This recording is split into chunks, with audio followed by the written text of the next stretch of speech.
Hi everyone, आज के session में आप सभी का स्वागत है।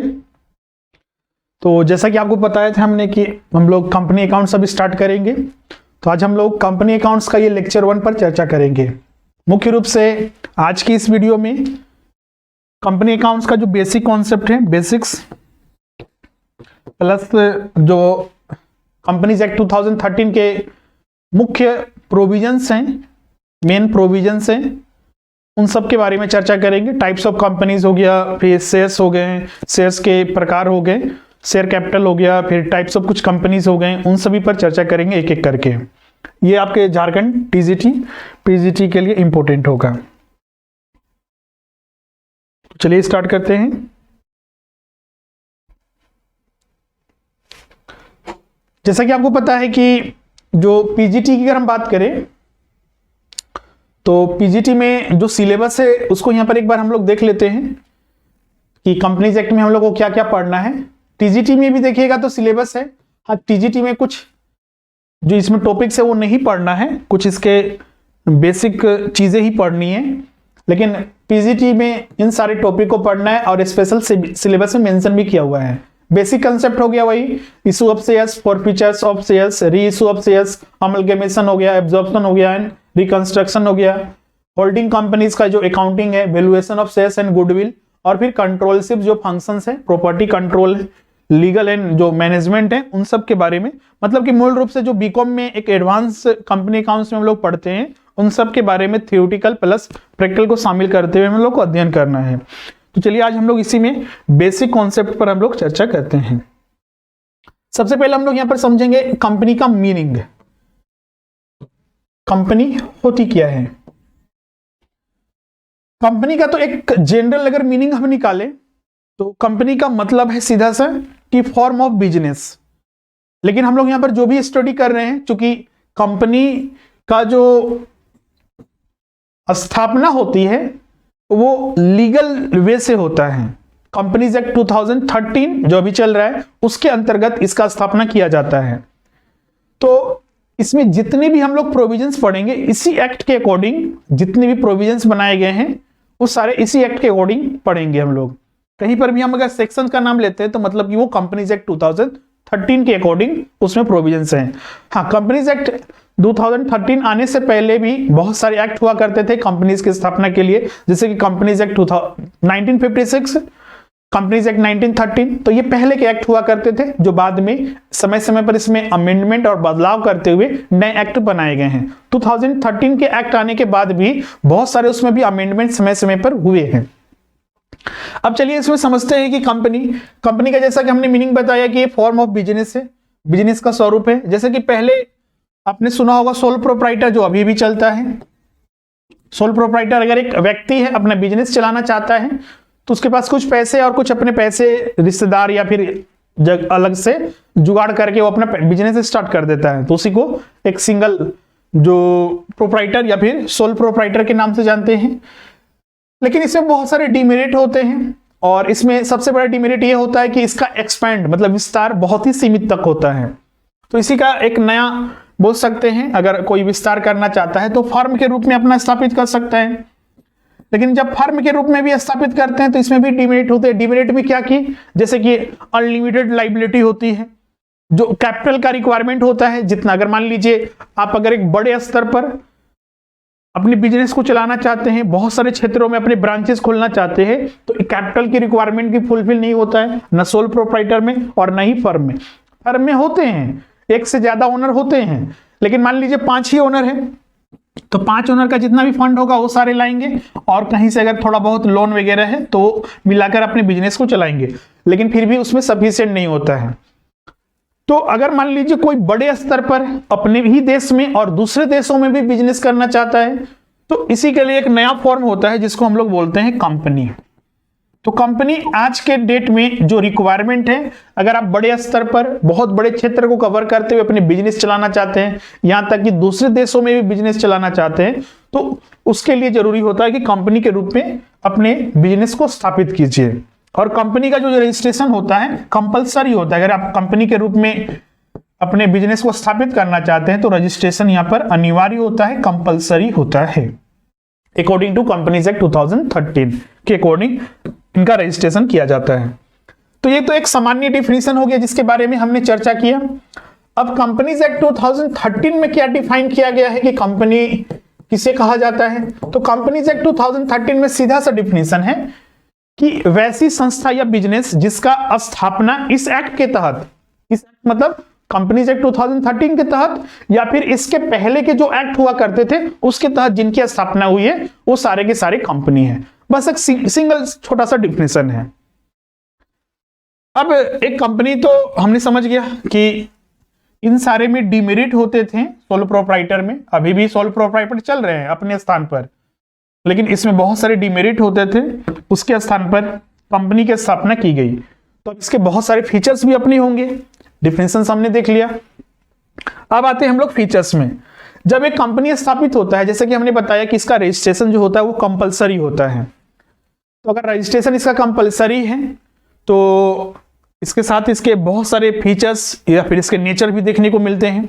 जब एक कंपनी स्थापित होता है, जैसे कि मान लीजिए ABC लिमिटेड एक कंपनी की स्थापना की गई, एक पब्लिक कंपनी, तो इस कंपनी की क्या विशेषता होगी, जैसे कि ये एक नाम इसका देख रहा है, यही इसकी सबसे बड़ी विशेषता है।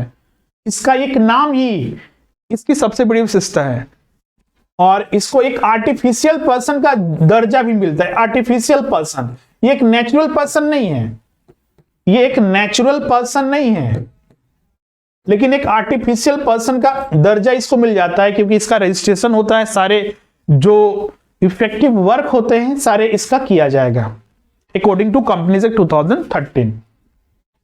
हाँ, लेकिन ध्यान रखिएगा, भले ही इसको आर्टिफिशियल पर्सन का दर्जा दिया गया है, एक कृत्रिम व्यक्ति का, लेकिन ये एक सिटीजन, नागरिकता इसको नहीं दी जाती है क्योंकि ये वोटिंग तो नहीं कर सकता, नेचुरल पर्सन तो नहीं है,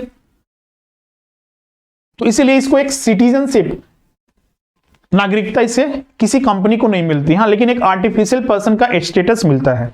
इसका एक अपना कॉमन सील होता है, जैसे कि हर एक कंपनी का देखिएगा तो उसका अपना एक मोहर होता है, कॉमन सील होता है, जिसको एक अलग उसको स्टेटस मिलता है। मतलब कि कंपनी अपने नाम पर कॉन्ट्रैक्ट कर सकती है, अपने नाम पर जितने भी ट्रांजैक्शन है वो कर सकती है, तो वो उसका कॉमन सील के रूप में काम करता है। कंपनी का अपना एक स्टेटस जो होता है परपेचुअल सक्सेशन होता है। जैसे कंपनी जो चलती है उसमें बोर्ड ऑफ डायरेक्टर होते हैं, इंप्लॉय होते हैं, शेयर होल्डर होते हैं, मतलब कि बहुत सारे स्टेक होल्डर होते हैं। अब मान लीजिए कंपनी के डायरेक्टर की डेथ हो जाती है, जैसे कि यहां पर देखते होंगे सोल प्रोप्राइटर में, सोल प्रोप्राइटर मान लीजिए मोहन अपना एक बिजनेस चला रहा है, किसी कारणवश मोहन का दुर्घटना में इसका डेथ हो जाता है तो इसका बिजनेस तो बंद हो जाएगा। क्या ऐसा सिचुएशन इसमें भी आता है? कंपनी में ऐसा होगा कि मान लीजिए जो बोर्ड ऑफ डायरेक्टर हैं उनका डेथ हो गया है तो क्या कंपनी बंद हो जाएगी? इसका उत्तर होगा नहीं। यही सबसे बड़ी इसकी विशेषता होती है। कंपनी के board of director, member, share holder, कोई भी किसी का भी डेथ हो जाए, बदल जाए, चेंज हो जाए, उससे कंपनी के स्टेटस पर कोई असर नहीं पड़ता है। क्लियर? ये कंटिन्यू अपना चलते रहता है। कृत्रिम व्यक्ति हो गया, कॉमन सील हो गया, एक सेपरेट लीगल एंटिटी, जैसे कि यहां पर चूंकि ये स्थापित होता है लीगल प्रोसेस के तहत इसका, इसलिए सेपरेट लीगल एंटिटी होता है। परपेचुअल से लिमिटेड लाइबिलिटी, अधिकतर आप देखिएगा सोल प्रोप्राइटर में, पार्टनरशिप फर्म में अनलिमिटेड लाइबिलिटी होता है। जैसे कि मान लीजिए 3 पार्टनर A, B और C, 3 पार्टनर मिलकर एक फर्म खोला, फर्म को मान लीजिए कुछ सालों के बाद उसको बंद करना पड़ा किसी कारणवश, तो इनकी लाइबिलिटी तब तक खत्म नहीं होगी जब तक वो अपना जितना भी लाइबिलिटी है उसको पे ऑफ नहीं कर देते हैं। हाँ, फर्म आज के डेट में 2000 LLP एक्ट 2008 के तहत स्थापित हो सकते हैं लिमिटेड लाइबिलिटी के तौर पर, लेकिन अधिकतर क्या होते हैं? अनलिमिटेड लाइबिलिटी होती है।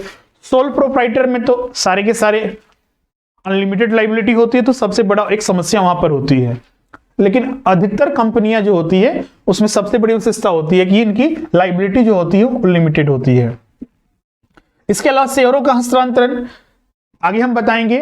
कंपनी में जैसा कि हमने बताया कि बहुत बड़े पैसे, कैपिटल की रिक्वायरमेंट होती है, तो कंपनी अपने कैपिटल की रिक्वायरमेंट शेयर्स इशू करके उसको फुलफिल करता है, और शेयर्स एक डॉक्यूमेंट के रूप में अपने शेयर होल्डर को देती है कंपनी, और शेयर होल्डर उसको इजीली ट्रांसफरेबल भी कर सकते हैं। अगर मोहन खरीदा है तो मोहन किसी और को बेचना चाहता है तो ऐसा कर सकता है। हाँ, लेकिन इसमें भी रिस्ट्रिक्शन होता है। पब्लिक कंपनी में ऐसा किया जा सकता है, फ्रीली ट्रांसफर होता है, लेकिन अगर हम प्राइवेट कंपनी में बोले तो प्राइवेट कंपनी में फ्रीली ट्रांसफरेबल नहीं होता है। स्वामित्व और प्रबंधन अलग अलग होता है। इसके स्वामी शेयर होल्डर होते हैं जो पैसा लगाते हैं, जबकि कंपनी को चलाने वाले बोर्ड ऑफ डायरेक्टर होते हैं, दोनों अलग अलग। लाभ के लिए स्वैच्छिक जो एक एसोसिएशन, वॉलेंट्री एसोसिएशन होता है।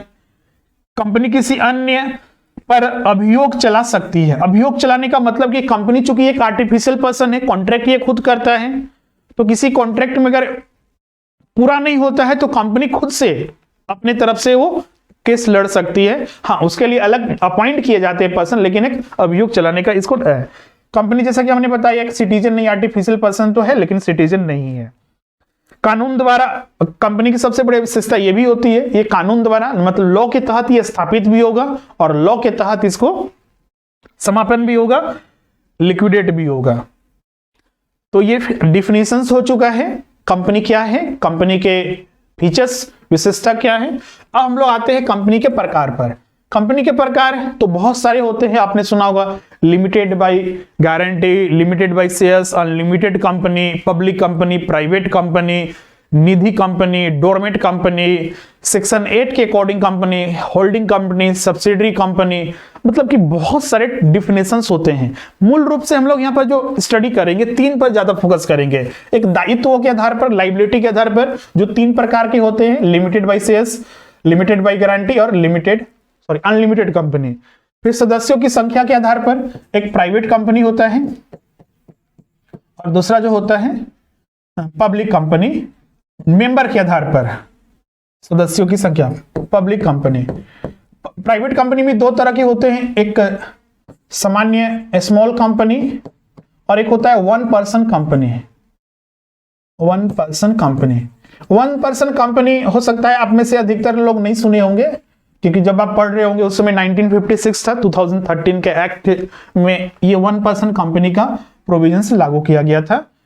लेकिन 1 पर्सन कंपनी मतलब एक व्यक्ति भी अब कंपनी बना सकता है, एक व्यक्ति भी।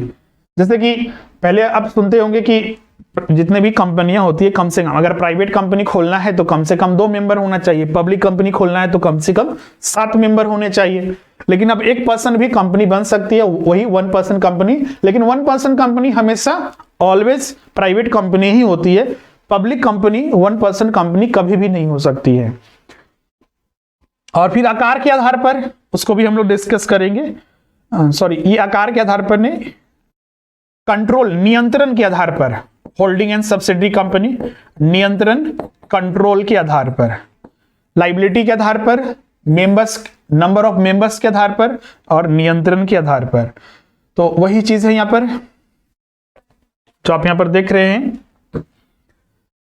Company limited by shares, company limited by shares का मतलब सीधा सा है, एक कंपनी में अगर मान लीजिए 1000 किसी शेयर होल्डर ने परचेज किया और हर एक शेयर्स का वैल्यू है 100 रुपीज, तो इस कंपनी के लिए वो इतना ही लाइबल है, इससे ज्यादा के लिए नहीं है, इसलिए इसको कंपनी लिमिटेड बाय शेयर्स है। मान लीजिए 3 इंस्टॉलमेंट में इसको पेमेंट करना है, एप्लीकेशन मनी में 30 रुपीज, अलॉटमेंट मनी में 30 रुपीज और 40 rupees first and final call money में। तो ये 3 बार में सारा पेमेंट कर देता है 1000 शेयर्स के लिए। मोहन, मान लीजिए मोहन ने ये शेयर्स खरीदा था तो इसी के लिए लाइबल है, इससे एक्स्ट्रा उसको पैसे देने की जरूरत यहां पर नहीं है।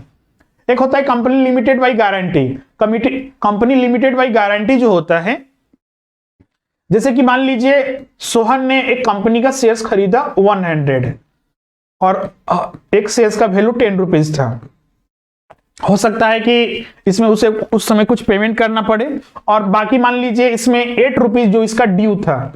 तो कंपनी लिमिटेड बाय गारंटी का मतलब यह होता है कि जो इसका ड्यू अमाउंट है, जब कंपनी बंद होगी या फिर कंपनी बंद होते वक्त जितने पैसे की रिक्वायरमेंट होगी वो सोहन के द्वारा दिया जाएगा। तो गारंटी मतलब कि मेंबर्स जो इसके गारंटी देते हैं, सामान्यतः ये कंपनियां लंबे समय तक नहीं चलती है, ये एक लिमिटेड टाइम के लिए होते हैं, कुछ स्पेसिफिक पर्पस से ये बनाए जाते हैं और साल भर 2 साल के अंदर ये बंद हो जाते हैं। और जब ये बंद होते हैं तो जो इसको मेंबर्स होते हैं, जो गारंटी दिए होते हैं, तो उस बंद करते वक्त जो भी लायबिलिटी कंपनी के ऊपर होते हैं वो सारा का सारा पे ऑफ वही करते हैं। अधिकतर कंपनियां आज के डेट में सबसे ज्यादा कंपनीज लिमिटेड बाय शेयर्स के रूप में दिखने को मिलता है। एक अनलिमिटेड कंपनी, नाम से ही इसका देख रहे अनलिमिटेड, मतलब कि इसमें मेंबर्स की लायबिलिटी अनलिमिटेड होती है जब तक कि सारी लायबिलिटी कंपनी का पे ऑफ न हो जाए। On the basis of members 1% company, जैसा कि हमने बताया कि 1% कंपनी भी एक प्राइवेट कंपनी ही होती है। कुछ नहीं, बहुत सारे इसमें रिस्ट्रिक्शन होते हैं। प्राइवेट कंपनी जिसके मेंबर कम से कम 2 होंगे और मैक्सिमम कितने होंगे 200। पब्लिक कंपनी, इसमें कम से कम मेंबर 7 होंगे और मैक्सिमम अनलिमिटेड, जितने भी मेंबर बनाना चाहते हैं ये कंपनी बना सकती है। इसका सारे आगे डिफिनेशन भी मिलेगा, नोट्स में आपको सारा चीज मिलेगा। नोट्स हम अपलोड कर देंगे, जो स्टडी मटेरियल सेक्शन है वहां पर से सारा देखिएगा, रिवीजन करने में आपको हेल्प करेगा। हाँ, लेकिन समझना है हर चीज को, ऐसा नहीं कि नोट्स पर ही निर्भर रहना है। यहां तक क्लियर है सभी को? कोई डाउट होगा तो पूछ लीजिएगा। ओके, क्या आप पूछ रहे हैं? ये तो अभी रुकिए, इसको हमने अभी बताया नहीं है, डिस्कस नहीं किया है, अभी हम इसको डिस्कस करेंगे। यहां तक ये सब समझ में आ गया ये सारे? Okay,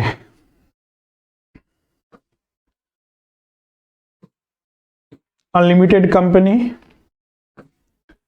1% company, private company, public company, और फिर अब holding company and subsidy company. इसका भी सीधा सा एक डिफिनेशन समझिए। होल्डिंग एंड सब्सिडी कंपनी का क्या कॉन्सेप्ट है? होल्डिंग, नाम से ही पता चल रहा, होल्डिंग कुछ जैसे कि हम लोग को एक चीज कॉन्सेप्ट ये भी ध्यान रखना है कि एक कंपनी के शेयर्स सिर्फ एक नेचुरल पर्सन ही नहीं खरीद सकता है, बल्कि एक कंपनी भी खरीद सकती है। एक कंपनी का शेयर्स दूसरा कंपनी खरीदेगी, उस कंपनी का शेयर दूसरा कंपनी खरीदेगी, तो ऐसा भी यहां पर होता है। तो यही होल्डिंग और सब्सिडी का रिलेशनशिप देखने को मिलता है। लेकिन होल्डिंग और सब्सिडी का रिलेशन तभी देखने को मिलेगा जब कुछ कंडीशन को फुलफिल करेगा। अगर मान लीजिए ए लिमिटेड है और एक बी लिमिटेड है, ए लिमिटेड बी लिमिटेड के बोर्ड ऑफ डायरेक्टर के मैनेजमेंट को कंट्रोल करता हो या फिर इसके शेयर्स को 50% से ज्यादा होल्ड करता हो, तो ए इसका होल्डिंग कंपनी है और बी इसका सब्सिडरी कंपनी है। बी यहां पर एक सब्सिडरी कंपनी होगा और ए यहां पर होल्डिंग कंपनी होगा। मतलब सीधा सा है कि इसके ऊपर कंट्रोल, अगर 50% से ज्यादा शेयर्स हेल्ड करता है ए लिमिटेड या फिर इसके बोर्ड ऑफ डायरेक्टर को कंट्रोल करता है, मतलब कि मेंबर जो हैं अधिकतर जो ए के अंतर्गत ही हैं, तो माना जाएगा कि ए एक होल्डिंग कंपनी है और बी एक सब्सिडरी कंपनी है। यही रिलेशनशिप होता है। आगे तो हम लोग को पूरा पढ़ना भी है होल्डिंग एंड सब्सिडरी कंपनी के बारे में, इनका जो बैलेंस शीट जो बनता है कॉन्सोलिडेटेड, उनके बारे में भी पूरा स्टडी करना है। लेकिन यहां पर ये डिफिनेशंस को ध्यान में रखिए, स्पेसिफिक एग्जाम में लिखा हुआ है, इसलिए जो सिलेबस में लिखा हुआ है, तो इसलिए जो सिलेबस में लिखा हुआ है उसको हम लोग ज्यादा क्लियर कर रहे हैं। वही definition, in some cases a company's shares might be held fully और partly by another company, here the company owing these shares become the holding और पेरेंट कंपनी। होल्डिंग कंपनी को पेरेंट कंपनी भी बोलते हैं, अम्ब्रेला कंपनी भी इसको बोलते हैं। अम्ब्रेला का मतलब जैसे कि ए लिमिटेड सबसे ऊपर हो गया, इसके अंदर बी, सी के अंतर्गत भी हो गया डी, ई, क्लियर है? तो अम्ब्रेला कंपनी भी इसको यहां पर कहा जाता है, या फिर पेरेंट कंपनी होल्डिंग कंपनी को। Holding companies exercise control over their subsidies by dictating the composition of the board of directors. Furthermore, parent companies also exercise control by owning more than 50% of subsidiary companies shares. तो ये holding and subsidy का relationship है। एक होता है यहां पर associate company. Associate company का भी वही रिलेशन है, लेकिन इसमें जो कंडीशन है वो थोड़ा अलग होता है। देखिए, अगर एक कंपनी, सेम एग्जांपल लेंगे तो कंफ्यूज, एक्स लिमिटेड है, वाई लिमिटेड के कंपोजिशन को सिग्निफिकेंट इन्फ्लुएंस करता है। तो यहां पर एसोसिएट कंपनी का कॉन्सेप्ट आता है। Associate company are those in which other companies have significant influence. Significant influence का मतलब amount to the ownership of at least 20% of shares. X limited Y limited में 20% ऑफ शेयर्स होल्ड करता है of the associate company. Clear है? तो एक Y यहां पर एक associate company. The other company control can exercise in term of the associate companies business decision under an agreement. Agreement के अकॉर्डिंग भी ये होता है। Associate companies can also exist under joint venture agreement. तो ये एसोसिएट कंपनी के बारे में कॉन्सेप्ट था। इसके अलावा देखिएगा बहुत सारे बुक्स उठाइएगा आप आज के डेट में, तो जो बीकॉम वगैरह के आते हैं या फिर सीएस के आते हैं, तो वहां पर देखिएगा टाइप्स ऑफ कंपनी और भी बहुत सारे बताए गए हैं, लेकिन ये प्रमुख थे जो कि हमें सिलेबस के अकॉर्डिंग स्टडी करना है। इसमें एक और डिस्कस कर लेंगे कंपनीज एक्ट 2013 के अकॉर्डिंग एक सेक्शन 8 है। यहाँ पर टाइप्स ऑफ कंपनी का नाम यहाँ पर नहीं लिखा हुआ है, बस एक सेक्शन 8 के अंतर्गत एक कंपनीज की भी स्थापना होती है। इसके अलावा तो और भी कंपनी, निधि कंपनी, डोरमेट कंपनी होते हैं, गवर्नमेंट कंपनी होते हैं, फॉरेन कंपनी होते हैं, फिर लीगलिटी के आधार पर भी टाइप्स ऑफ कंपनीज होते हैं। तो इसमें हम लोग एक इंपोर्टेंट जो है वो सेक्शन 8 के अंतर्गत जो कंपनीज होते हैं उसके बारे में चर्चा कर लेते हैं। ये कंपनीज एक्ट 2013 में इसके बारे में जिक्र मिलता है। सेक्शन 8 के अंतर्गत कौन से कंपनी होते हैं? ये चैरिटेबल कंपनीज होते हैं। जैसे कि आप सुनते होंगे बीसीसीआई, जो कि भारत का जो क्रिकेट कंट्रोल बोर्ड है, आरबीआई, तो ये सारे भी कंपनी के तौर पर रजिस्टर्ड हैं। सेबी, इंडियन ओलंपिक जो संघ है, यूनियन, ये सारे भी कंपनी के रूप में स्थापित हुए हैं, लेकिन इनका पर्पस नहीं होता, ये प्रॉफिट मोटिव नहीं होते हैं, प्रॉफिट मोटिव नहीं होते हैं, ये काम करते हैं। तो इनकी स्थापना भी होती है किसके तहत? तो इसी के तहत कंपनीज एक्ट 2013 के सेक्शन 8 के अकॉर्डिंग इनको स्थापित किया जाता है। मतलब कि ये सारे कंपनीज एक स्पेसिफिक पर्पस से, जैसे कि आरबीआई अपना जो बैंक्स वगैरह है उनको कंट्रोल करने के लिए, उनको मॉनिटरिंग करने के लिए स्थापित किया गया। बीसीसीआई खेल को बढ़ावा देने, क्रिकेट को बढ़ावा देने के लिए काम करता है। फिर से भी जो इन्वेस्टर्स हैं उनके राइट्स को प्रोटेक्ट करता है। इंडियन ओलंपिक यूनियन जो खेल को, स्पोर्ट्स को भी ये भी बढ़ावा देता है, ओलंपिक में भागीदारी हो भारत का भी। तो इसीलिए charitable companies have the promotion of arts. ये स्पेसिफिक, ये तो कुछ एग्जांपल है, और भी बहुत सारे हो सकते हैं। ये सारे बनाए जाते हैं आर्ट को प्रमोट करने के लिए, science, culture, religion, education, sports, trade, commerce, etc. As their objective, since they do not earn profit, they also do not pay any dividend to their members. ये सारे में अगर कोई मेंबर भी बनता है तो डिविडेंड वगैरह, चूंकि प्रॉफिट मोटिव तो है ही नहीं, तो डिविडेंड भी नहीं दिया जाता है। तो इसको भी ध्यान में रखिएगा। तो ये फाइनली हुआ आपका टाइप्स ऑफ कंपनीज के जितने भी इंपॉर्टेंट थे वो सारे हमने डिस्कस कर लिए हैं। क्लियर यहां तक सभी को? ओके, अब यहां पर आते हैं शेयर कैपिटल में। इसके बाद जो है शेयर कैपिटल, इसको हिंदी में अंश पूंजी कहा जाता है। शेयर कैपिटल क्या है? तो ओनर्स फंड, सीधा सा बोलिए, ओनर्स फंड। मालिक जो बिजनेस में पैसा लगाता है वही है शेयर कैपिटल। क्लियर है? उसको सीधा सा कैपिटल ही बोलिए या फिर शेयर कैपिटल बोलिए। यहां पर बोलिएगा जैसे कि एक सोल प्रोप्राइटर है, तो सोल प्रोप्राइटर में जो मान लीजिए मोहन एक अपना बिजनेस खोलता है, कपड़े का दुकान खोलता है, तो उसके द्वारा जो बिजनेस में पैसा लगाया जाता है उसी को कैपिटल बोलते हैं। एक फर्म है, फर्म में 4 पार्टनर मिलकर ABCD फर्म में पैसा लगाते हैं, यही इसका कैपिटल है। एक कंपनी में कौन होता है? शेयर होल्डर होते हैं जो पैसे शेयर्स के रूप में इन्वेस्ट करते हैं, तो यही शेयर कैपिटल होता है। क्लियर है? अब यहाँ पर टाइप्स ऑफ शेयर कैपिटल के बारे में देखते हैं। टाइप्स जैसे कि आपने सुना होगा authorised capital, issued capital, subscribe capital, paid up capital, unpaid up capital. तो ये सारे आखिर है क्या? सबसे पहला ऑथोराइज्ड कैपिटल। ऑथोराइज्ड कैपिटल को नॉमिनल कैपिटल भी बोलते हैं, रजिस्टर्ड कैपिटल भी बोलते हैं, और हिंदी में इसको अधिकृत पूंजी, नाम मात्र की पूंजी, दो शब्द हिंदी में ज्यादातर इस फेमस है इसके लिए। तो यहां पर देखिए वही है अधिकृत पूंजी, अथोराइज्ड कैपिटल। एक कंपनी का जो सबसे मैक्सिमम कैपिटल होता है, जैसे कि मैक्सिमम कैपिटल कहां पर जानकारी मिलेगा कि कंपनी का मैक्सिमम कैपिटल कितना है, आगे हम बताएंगे। बहुत सारे डॉक्यूमेंट होते हैं, कंपनी जब स्थापित होती है ना तो कुछ लीगल डॉक्यूमेंट्स अनिवार्य रूप से बनाना पड़ता है हर एक कंपनी को। एक मेमोरेंडम ऑफ एसोसिएशन होता है, इतना बस जान लीजिए, मेमोरेंडम ऑफ एसोसिएशन एक लीगल डॉक्यूमेंट है जो हर एक कंपनी स्थापित करते वक्त उससे बनाती है। ये कंपनी का चार्टर होता है, इसमें उस कंपनी के बारे में सारी जानकारी होती है, कहाँ रजिस्टर्ड है, उसका बिजनेस का फॉर्म क्या होगा, उसके जो प्रोमोटर हैं वो कौन कौन होंगे, उसका कैपिटल कितना होगा, उसके जो बिजनेस के फॉर्म है वो कैसे होंगे, उन सब के बारे में ये मेमोरेंडम ऑफ एसोसिएशन में होता है। तो इसमें भी इसी में अथोराइज्ड कैपिटल के बारे में जानकारी होती है, वही अथोराइज्ड कैपिटल। तो किसी कंपनी का ये मैक्सिमम कैपिटल होता है, अधिकतम पूंजी, मैक्सिमम कैपिटल होता है, अधिकतम पूंजी होता है, उसी को हम लोग यहां पर बोलते हैं। जैसे कि मेमोरेंडम ऑफ एसोसिएशन में दिख रहा है टोटल शेयर कैपिटल जो दिख रहा है 100 करोड़, तो ये 100 करोड़ इसका अथोराइज्ड कैपिटल है।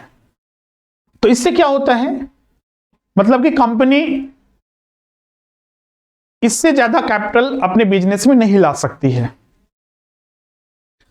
हाँ, अगर मान लीजिए बिजनेस में आगे जरूरत पड़ता है, बिजनेस को मल्टीनेशनल लेवल पर लेना है और पैसे फंड की आवश्यकता है, तो इसमें अल्टरेशन करना होगा। जब तक ये अल्टरेशन नहीं होगा इससे ज्यादा कभी भी नहीं बढ़ पाएगा, ये मैक्सिमम कैपिटल है। हाँ, इसको अल्टर करके मान लीजिए कभी कंपनी कर देती है 200 करोड़, तो अब 200 करोड़ तक इसको लिया जा सकता है, अब 200 करोड़ इसका अथोराइज्ड कैपिटल होगा। लेकिन इसके लिए अल्टरेशन के बहुत सारे प्रोसेस होते हैं, ऑडिट, स्पेशल रेजुलेशन वगैरह पास करना पड़ता है एजीएम वगैरह में, तो बहुत सारे इसके गवर्नमेंट से परमिशन लेना पड़ता है, तो बहुत सारे इसके होते हैं। अल्टरेशन इतना आसान भी नहीं होता है बदलाव। तो सीधा सा यहां मतलब रखिए अथोराइज्ड कैपिटल मतलब मैक्सिमम कैपिटल कंपनी का। अब यहां पर एक इशूड शेयर कैपिटल आता है, issued share capital. Issued capital क्या होता है, कंपनी अपने अथोराइज्ड कैपिटल में से एक बार में जितने शेयर्स पब्लिक के बीच में लाती है, इशू करती है, उसी को इशूड कैपिटल बोलते हैं। निर्गमित अंश पूंजी, निर्गमित अंश पूंजी हिंदी में कहा जाता है। जैसे कि 100 करोड़ इसका टोटल कैपिटल था, अथोराइज्ड कैपिटल। कंपनी ने अब डिसीजन लिया कि इसमें से हम 10 लाख 10 लाख शेयर कैपिटल हम इशू करेंगे और हर एक शेयर कैपिटल मतलब एक शेयर का वैल्यू होगा 100 रुपीज। तो कंपनी ये डिसीजन ले रही है, क्लियर है। तो यही इसका क्या है, निर्गमित पूंजी। सब्सक्राइब कैपिटल क्या होगा, जैसे कि मान लीजिए 10 लाख एक शेयर का वैल्यू है यहां पर 100 रुपीज, तो 10,000 यहां पर टोटल शेयर्स हो गए। कैसे निकालते हैं ये आगे हम बताएंगे, शेयर्स कैसे निकालते हैं। 10,000 इसको सीधा सा ध्यान रखिए ना, 10,000 शेयर्स कंपनी ने एक बार में इशू किया और एक शेयर्स का वैल्यू है 100 रुपीज, तो वही इसका निर्गमित पूंजी हो गया। अब सब्सक्राइब कितना, 10,000 शेयर्स इशू हुआ, उसमें से पब्लिक ने 9,800 सब्सक्राइब किया, मतलब कि इसके लिए अप्लाई किया, तो यही है सब्सक्राइब शेयर कैपिटल। क्लियर है, मतलब सीधा सा जितना एक कंपनी ने अपना शेयर्स को इशू करती है उसमें से पब्लिक ने उसने कितना सब्सक्राइब किया, उसी को सब्सक्राइब कैपिटल, हिंदी में इसको प्राथित अंश पूंजी कहा जाता है। फिर एक होता है याचित अंश पूंजी, called up capital. Called up capital वो भाग होता है जैसे कि मान लीजिए एक कंपनी ने 1000 शेयर्स इशू किया, एक शेयर्स का वैल्यू है 10 रुपीज, इसमें 10 रुपीज एक बार में कंपनी नहीं मांगती है। आगे हम बताएंगे लेक्चर 2 में कि कंपनी हमेशा इसको जो मांगती है, डिमांड करती है, वो इंस्टॉलमेंट में, इंस्टॉलमेंट मनी में मांगती है, इंस्टॉलमेंट में। जैसे कि बोल देगी कि first instalment 2 rupees, 3 rupees second instalment, 2 rupees third instalment और फोर्थ इंस्टॉलमेंट 3 रुपीज। इसी को बोला जाता है application money, allotment money, first call money, second and final call money. तो टोटल देखिए जोड़ दीजिए 10 रुपया हो गया, तो एप्लीकेशन मनी अलॉटमेंट मनी पे हो गया है। अब इसमें रिमेनिंग कितना है 5 रुपीज, तो यही है कॉल्ड अप कैपिटल। कंपनी एक बार में अपने शेयर होल्डर से जितना पैसे ड्यू है, जो डिमांड करती है, उसी को कॉल्ड अप कैपिटल कहा जाता है। जनता से मांगा जो चुका है, क्लियर है, तो इसी को कॉल्ड अप कैपिटल कहा जाता है। चुका है, ओके सॉरी, इसमें ध्यान रखिएगा जो मांगा जा चुका है ये 2 रुपीज प्लस 3 रुपीज, ये टोटल कॉल्ड अप है, ये पेड हो चुके हैं। क्लियर है,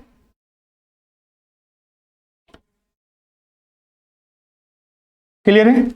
और मान लीजिए इसमें 2 रुपीज अभी कॉल्ड अप हुआ है। कॉल्ड अप का मतलब सीधा सा ध्यान रखिए कि कंपनी ने, हो सकता है कॉल्ड अप पेड अप हुआ भी हो या फिर नहीं भी हुआ हो, कभी भी इस आधार पर तय कॉल्ड अप नहीं होता है कि वो पेड हो चुका है। अगर पेड हो चुका है तो पेड अप कैपिटल हो गया। कॉल्ड अप इसी तरह से निकालते हैं, जैसे पेड अप यहां पर कैसे निकालते हैं, कॉल्ड अप माइनस, एक मिनट, हम लोग जब यहां पर कैलकुलेट करते हैं कॉल्ड अप, तो called up is equal to हम लोग लिखते हैं paid up minus uncalled up. Clear है, तो कॉल्ड अप का सीधा सा मतलब रखिए कि कंपनी द्वारा जो जनता से मांगा जा चुका है, जैसे कि कंपनी ने एप्लीकेशन मनी जो पेमेंट हुआ, फिर अलॉटमेंट मनी कंपनी ने डिमांड किया, और फिर फर्स्ट कॉल मनी डिमांड किया, और यहां तक अलॉटमेंट तक पेमेंट हुआ है, लेकिन हो सकता है कि 2 रुपीज अभी पेमेंट नहीं हुआ है, आने वाले दिन में होगा क्योंकि कॉल्ड अप हो चुका है। तो यही कॉल्ड अप अमाउंट हुआ 2 rupees plus 3 rupees plus 2 rupees, 7 rupees यहां पर कॉल्ड अप है। अब पेड अप इसमें से कितना हुआ, तो पेड अप यहां पर जो होगा, जितना कंपनी ने डिमांड किया, जितना मांगा, उसमें से कितना पेमेंट है, जैसे कि यहां पर 2 रुपीज 3 रुपीज ये पेमेंट हो चुका है, तो ये पेड अप अमाउंट कहलाएगा, पेड अप कैपिटल। इसको हिंदी में बोलते हैं प्रदत्त अंश पूंजी, पेड अप शेयर कैपिटल। अब इसमें एक होता है संचित अंश पूंजी, रिजर्व शेयर कैपिटल। कभी कभी कंपनियां कुछ क्या करती है ना, कि जैसे कि यहां पर 2 रुपीज था, 3 rupees allotment money, 2 rupees first call money और 3 रुपीज फाइनल कॉल मनी। तो कंपनियां यहां पर क्या करती है, मान लीजिए कंपनी ने एप्लीकेशन मनी पेमेंट हो गया, अलॉटमेंट मनी, और बाकी के जो 2 इंस्टॉलमेंट है, इसको कंपनी अभी ना मांगती है, बल्कि उसे कंपनी जब बंद होगी तब मांगा जाएगा, डिमांड किया जाएगा, कॉल्ड अप किया जाएगा। तो इसी को बोला जाता है रिजर्व शेयर कैपिटल। रिजर्व मतलब कि यह अभी तक एक संचित करके रखा गया है कि जब कंपनी बंद होगी, समापन होगी, तब ये 5 रुपीज जो ड्यू है वो डिमांड किया जाएगा। इसी को बोला जाता है रिजर्व शेयर कैपिटल। एक यहां पर ध्यान रखिएगा, एक रिजर्व कैपिटल, यहां पर तो शेयर कैपिटल लिखा हुआ है तो कोई कंफ्यूजन नहीं हो रहा है, एग्जाम में सीधा सा लिख देता है रिजर्व्ड कैपिटल, संचित पूंजी। और एक होता है यहां पर रिजर्व कैपिटल,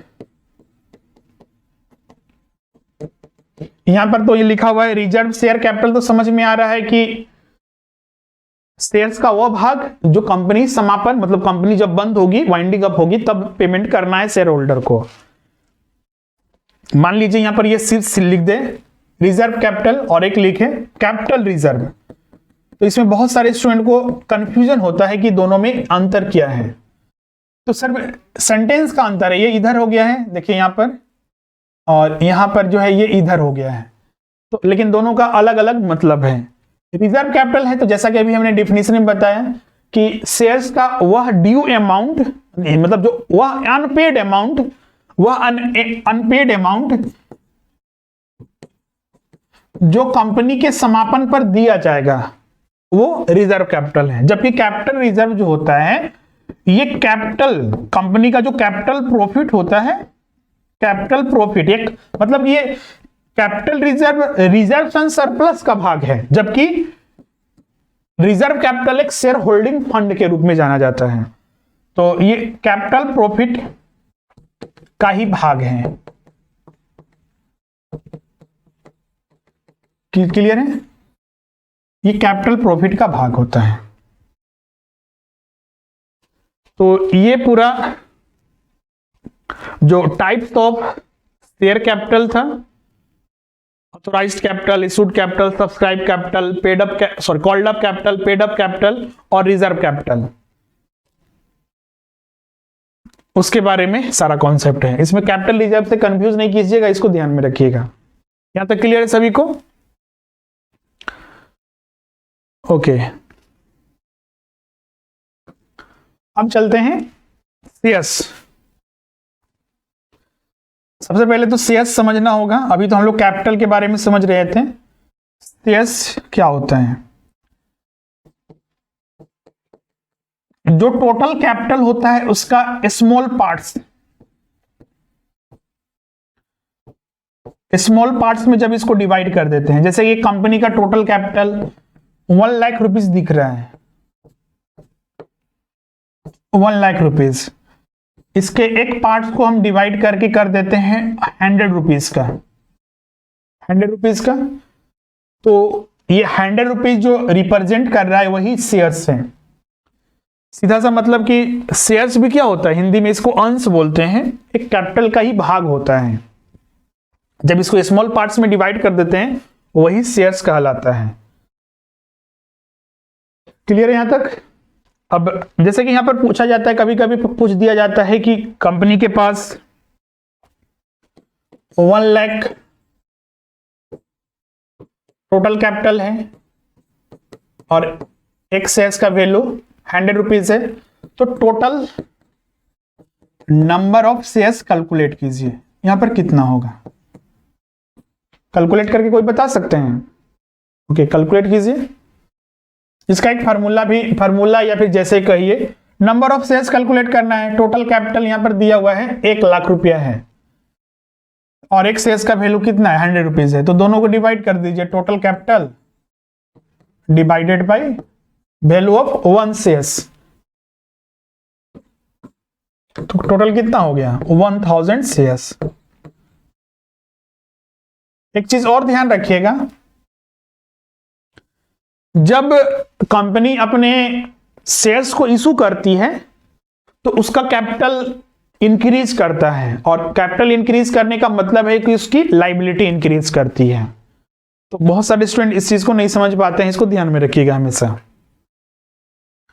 तो ये नंबर ऑफ शेयर्स कैलकुलेट करना समझ गए। एग्जाम में कुछ भी दे, टोटल कैपिटल दिया हुआ है और एक शेयर्स का वैल्यू दिया हुआ है, तो आप यहां पर नंबर ऑफ शेयर्स कैलकुलेट कर सकते हैं। इसके अलावा इसमें यह भी पूछा जाता है टोटल कैपिटल कैलकुलेट कीजिए, मतलब तीनों में से कोई भी पूछेगा, 2 डाटा दिया रहेगा। हो सकता है कि थोड़ा लंबा प्रोसेस करके डाटा दिया रहे, जब हम न्यूमेरिकल आपको सॉल्व करवाएंगे तो वहां पर आपको मिलेगा भी, लेकिन सामान्यतः बहुत ही इजी होता है, इसको विद इन सेकेंड आप इसको सॉल्व कर सकते हैं। कोई भी डाटा पूछा, एक शेयर्स का वैल्यू पूछा या फिर टोटल कैपिटल पूछा, नंबर ऑफ शेयर्स पूछा, आप आसानी से कैलकुलेट कर सकते हैं। जो शेयर्स होते हैं वो 2 प्रकार के होते हैं, एक होता है इक्विटी शेयर्स और एक होता है प्रेफरेंस शेयर्स। और जो शेयर्स, ध्यान रखिएगा, जो शेयर्स खरीदते हैं, कंपनी में इन्वेस्ट करते हैं, कंपनी इशू करती है और इसके लिए अप्लाई करते हैं इन्वेस्टर्स, तो जब कंपनी जब किसी इन्वेस्टर को शेयर अलाउड कर देती है तो उस कंपनी का वो शेयर होल्डर होता है, अंशधारी। कंपनी अपने शेयर्स को 2 तरीके से इशू करती है, एक इक्विटी शेयर के रूप में और एक प्रेफरेंस शेयर्स के रूप में, समता अंश पूंजी और एक पूर्वाधिकार अंश पूंजी, हिंदी में इसको बोलते हैं। इसमें नाम से ही आपको पता है, यहां पर नाम से ही समझ में आ रहा होगा कि प्रेफरेंस शेयर कैपिटल किसे कहेंगे।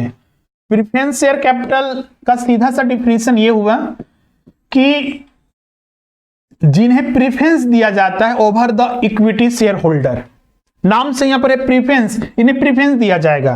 अब आपके मन में सवाल उठेगा कि किस चीज में इनको प्रेफरेंस दिया जाएगा, तो इन्हें 2 चीजों में प्रेफरेंस दिया जाता है। पहला, डिविडेंड पेमेंट के समय,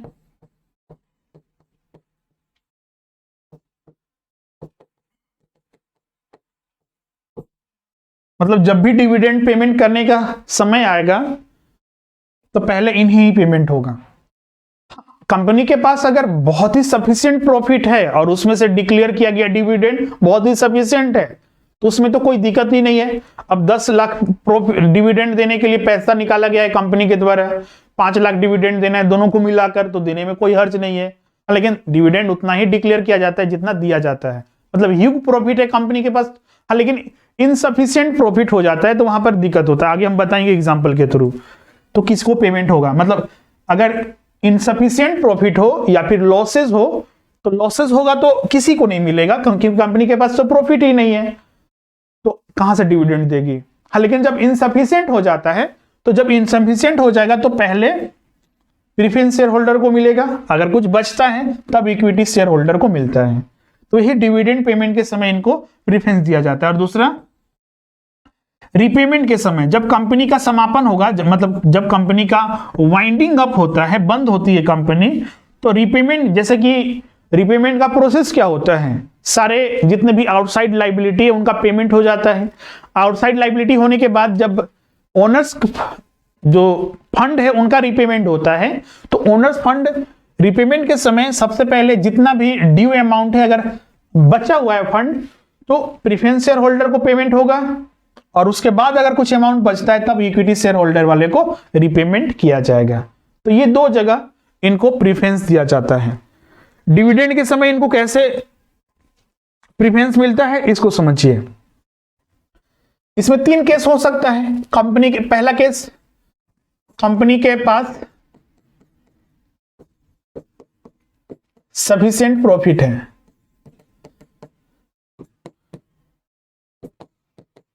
टोटल प्रॉफिट मान लीजिए 10 लाख है, डिविडेंड जो तो कंपनी को देना है, चूंकि टोटल प्रॉफिट का कुछ परसेंटेज मान लीजिए इसमें से 1 लाख रुपया डिविडेंड के रूप में घोषित किया गया कि दिया जाएगा, और जो इक्विटी शेयर होल्डर है और प्रेफरेंस शेयर होल्डर है इनको डिविडेंड देना है, 60,000 इसको देना है और 40,000 इनको देना है। तो प्रॉफिट तो सफिशिएंट है, दोनों को मिल जाएगा, कोई दिक्कत ही नहीं होगा इसमें। दूसरा केस लेते हैं, कंपनी के पास जो डिविडेंड देने के लिए जो प्रॉफिट है, डिविडेंड देने के लिए जो प्रॉफिट है मान लीजिए 80,000 है, इक्विटी शेयर होल्डर जिनको देना है 60,000 और प्रेफरेंस शेयर होल्डर जिनको देना है 40,000, या तो 80,000, मतलब टोटल तो यहां पर देना है 1 लाख रुपया डिविडेंड, लेकिन कंपनी के पास कितना है 18,000 ही है। तो क्या करेगी कंपनी, तो यहीं पर इसको प्रेफरेंस मिलता है कि टोटल का टोटल जितना भी ड्यू अमाउंट है 40,000 ये टोटल प्रेफरेंस शेयर होल्डर को मिल जाएगा। अब इसमें से जो बचा 40,000 वो इक्विटी शेयर होल्डर वाले को दिया जाएगा। तीसरा केस ये भी हो सकता है कंपनी को लॉस हो, कंपनी को अगर लॉस हो जाता है तो डिविडेंड तो किसी को नहीं मिलेगा, ना इक्विटी को ना प्रेफरेंस को, लेकिन हाँ जब नेक्स्ट ईयर या फिर सब्सिक्वेंट ईयर, किसी भी ईयर में, आने वाले ईयर में या फिर सब्सिक्वेंट ईयर में अगर कंपनी को ह्यूज प्रॉफिट या सफिशिएंट प्रॉफिट होती है, तो जो इस साल का एरियर हो गया, मतलब कि इस साल तो मान लीजिए फाइनेंशियल ईयर 2021 था, 2021 का डिविडेंड इक्विटी वाले को भी नहीं मिला और प्रेफरेंस वाले को भी नहीं मिला। सब्सिक्वेंट ईयर में ह्यूज प्रॉफिट होता है, तो जो एरियर रह गया था 2021 का, जो डिविडेंड नहीं मिला था उसका रिपेमेंट यहां पर किया जाएगा, लेकिन सिर्फ प्रेफरेंस शेयर होल्डर वाले का पेमेंट होगा, इक्विटी शेयर होल्डर वाले का पेमेंट नहीं होगा। एक चीज यहां पर देखने को मिल रहा होगा इस सिचुएशन से कि कंपनी के साथ जब प्रॉब्लम होती है तो इक्विटी शेयर होल्डर उनके साथ होते हैं, इसीलिए देखिएगा कि जो इक्विटी शेयर होल्डर होते हैं उनको कंपनी में का रियल ओनर कहा जाता है। एजीएम वगैरह होते हैं या फिर कहीं भी वोटिंग राइट्स होता है तो सिर्फ इक्विटी शेयर होल्डर वाले के पास वोटिंग राइट्स होता है, प्रेफरेंस शेयर होल्डर वाले को वोटिंग राइट्स नहीं दिया जाता है। क्लियर है, इन चीजों को ध्यान में किया। और दूसरा वही केस था कि रीपेमेंट के समय, तो जब कंपनी वाइंडिंग अप होने लगेगी, सारे आउटसाइड लायबिलिटी वगैरह पेमेंट हो जाएगा, अब कंपनी के पास जो फंड बचे हैं, ओनर्स फंड है, ओनर्स को देना है, तो उससे इक्विटी को देने से पहले प्रेफरेंस को पूरा पेमेंट कर दिया जाएगा और जो बचेगा वो इक्विटी वाले को दिया जाएगा। क्लियर है, तो ये दोनों में डिफरेंसेस था जिसको आपको ध्यान में रखना है। अब इसके आगे हम लोग बढ़ते हैं, यहां पर एक चीज और भी देख लेंगे, जो types of preference shares, types of, यहां पर हमने इसका हिंदी नहीं लिखा, बहुत सारे स्टूडेंट इसको, बहुत सारे छात्र बोलते हैं सर कि इसको हिंदी में ही बताइए हमको क्या होता है। ये थोड़ा हिंदी बहुत ज्यादा इसका कुछ कुछ अभी हिंदी बता ही रहे थे तो उसमें और आपको समझ में नहीं आ रहा होगा, अब बोल रहे हो नहीं सर ठीक है यही इंग्लिश में ठीक है। ये तो ऑब्जेक्टिव टाइप का एग्जाम होगा, तो आपको हिंदी और इंग्लिश से कोई मतलब ही नहीं रखना है, आपको सबका मीनिंग याद रखना है कि हमें इसका मतलब पता है या नहीं है। क्लियर है? हर चीज तो हम शुरू से बता रहे हैं, ऐसा नहीं कि कुछ छोड़ के बता रहे हैं तो आपको कोई दिक्कत नहीं होगा। क्लियर है? अब यहाँ पर देखिए प्रीफरेंस शेयर्स के भी बहुत सारे टाइप्स होते हैं। ये टाइप इस आधार पर नहीं है कि इशू अलग अलग फीचर्स के होते हैं, बल्कि इस आधार पर कि इनकी कोई अपनी जो फीचर्स या फिर विशेषता होते हैं। जैसे कि cumulative preference shares, cumulative preference shares में क्या होता है, जैसे अभी बोल रहे थे ना कि किसी साल का डिविडेंड उनको नहीं मिला तो आने वाले फ्यूचर्स में जो एरियर रह गया है डिविडेंड जिस साल का नहीं मिला तो वो फ्यूचर में मिलेगा अगर सफिशिएंट प्रॉफिट होती है। तो ये क्यूमुलेटिव प्रीफरेंस शेयर होल्डर वाले को ही ये प्रीफरेंस दिया जाता है। नॉन क्यूमुलेटिव प्रीफरेंस वाले में ये नहीं मिलता है, मतलब कि अगर डिविडेंड एरियर रह चुका है तो अगर क्यूमुलेटिव प्रीफरेंस शेयर्स है तो एरियर का भी रिपेमेंट होगा फ्यूचर या फिर सब्सिक्वेंट ईयर में, अगर नॉन क्यूमुलेटिव प्रीफरेंस शेयर्स है तो नहीं होगा। एक होता है रिडीमेबल और एक irredeemable preference shares. Redeemable preference shares एक सर्टेन पीरियड के बाद, जैसे कि 20 इयर्स 25 इयर्स के बाद वो रिडीम कर लिया जाएगा। रिडीम मतलब वापस ले लिया जाएगा प्रीफरेंस शेयर्स को। अगर इरिडीमेबल प्रीफरेंस शेयर्स है तो कंपनी के समापन मतलब कि वाइंडिंग अप के समय ही इसको रिडीम किया जाएगा, वाइंडिंग अप के समय रिडीम होगा। पार्टिसिपेटिंग और नॉन पार्टिसिपेटिंग प्रीफरेंस शेयर्स, तो पार्टिसिपेटिंग प्रीफरेंस शेयर्स में इसका जो कॉन्सेप्ट होता है कि एक minute,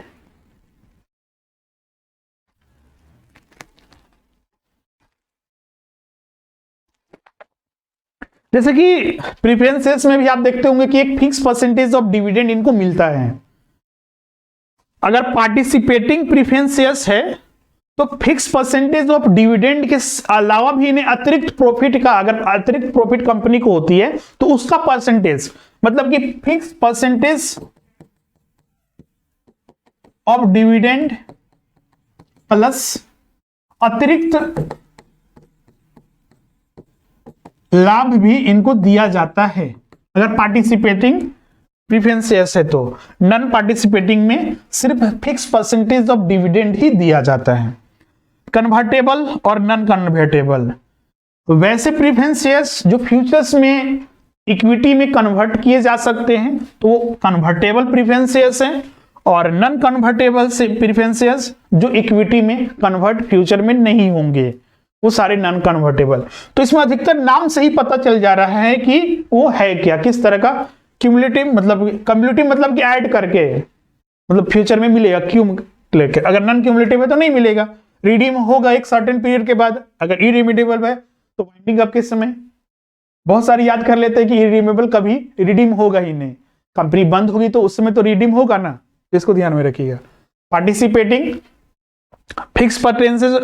fix percentage of dividend के अलावा अतिरिक्त कुछ लाभ मिलता है इसमें अगर कंपनी को ह्यूज प्रॉफिट होता है तो, जबकि नॉन पार्टिसिपेटिंग में सिर्फ फिक्स परसेंटेज ऑफ डिविडेंड मिलता है। कन्वर्टेबल जो इक्विटी में कन्वर्ट होगा फ्यूचर में, और नॉन कन्वर्टेबल जो नहीं होगा। तो ये सारे तथ्य थे जो हमने इससे संबंधित बताया। यहां तक क्लियर है सभी को? ओके, अब आगे बढ़ते हैं और आगे कुछ टर्म मिलते हैं यहां पर, जैसे कि कंपनी के मूल प्रलेख, कुछ ऐसा जो डॉक्यूमेंट एक कंपनी में बहुत ज्यादा होता है अलग अलग, जो मेन हम लोग को आगे यूज भी आएगा, जिसका उपयोग होगा, उसको हम लोग जान लेते हैं क्या क्या होता है। जैसे कि एक मेमोरेंडम ऑफ एसोसिएशन, हिंदी में इसको बोलते हैं पार्षद सीमा नियम या स्मृति पत्र, शॉर्ट में एमओए सीधा लिख दिया जाता है। एक ये स्टैंडर्ड है, एमओए सीधा लिख दिया मतलब मेमोरेंडम ऑफ एसोसिएशन। इनिशियल में ही बता रहे थे, एक चार्टर कंपनी का होता है और कंपनी की स्थापना से पहले ही इसको बनाना पड़ता है और हर एक कंपनी के लिए अनिवार्य होता है। इसमें क्या होता है, एक ये लीगल डॉक्यूमेंट होता है और हर एक कंपनी के लिए अनिवार्य होता है। इसमें कंपनी के बारे में जानकारी होती है, कंपनी की स्थापना कब हुई, कंपनी का हेडक्वार्टर कहाँ है, कंपनी का ऑफिसेस क्या है, कंपनी के प्रोमोटर कौन कौन है, कंपनी का कैपिटल कितना है, कैप्टन का जो ब्रांचेस है अलग अलग कहाँ कहाँ है, उन सब के बारे में, कंपनी जो बिजनेस चलाएगी वो क्या है, उसका फ्यूचर प्लान क्या है, उसका मिशन विजन क्या है, तो वो सारे जानकारियां यही मेमोरेंडम ऑफ एसोसिएशन में होता है। Articles of association, articles of association जब कंपनी प्रारंभ होती है तो उसके जो आंतरिक जो कुछ कंपनी को चलाने के लिए जो नियम्स और कानून, नियम्स और जो प्रावधान जो बनाए जाते हैं वो आर्टिकल्स ऑफ एसोसिएशन में होते हैं। हिंदी में इसको बोलते हैं पार्षद अंतर नियम। प्रोस्पेक्टस, कंपनी, जैसे कि अभी हम शेयर्स बताया, तो कंपनी अपने शेयर्स को कैसे इशू करती है, तो इसको इसी समझिए, कंपनी शेयर्स कैसे इशू करती है।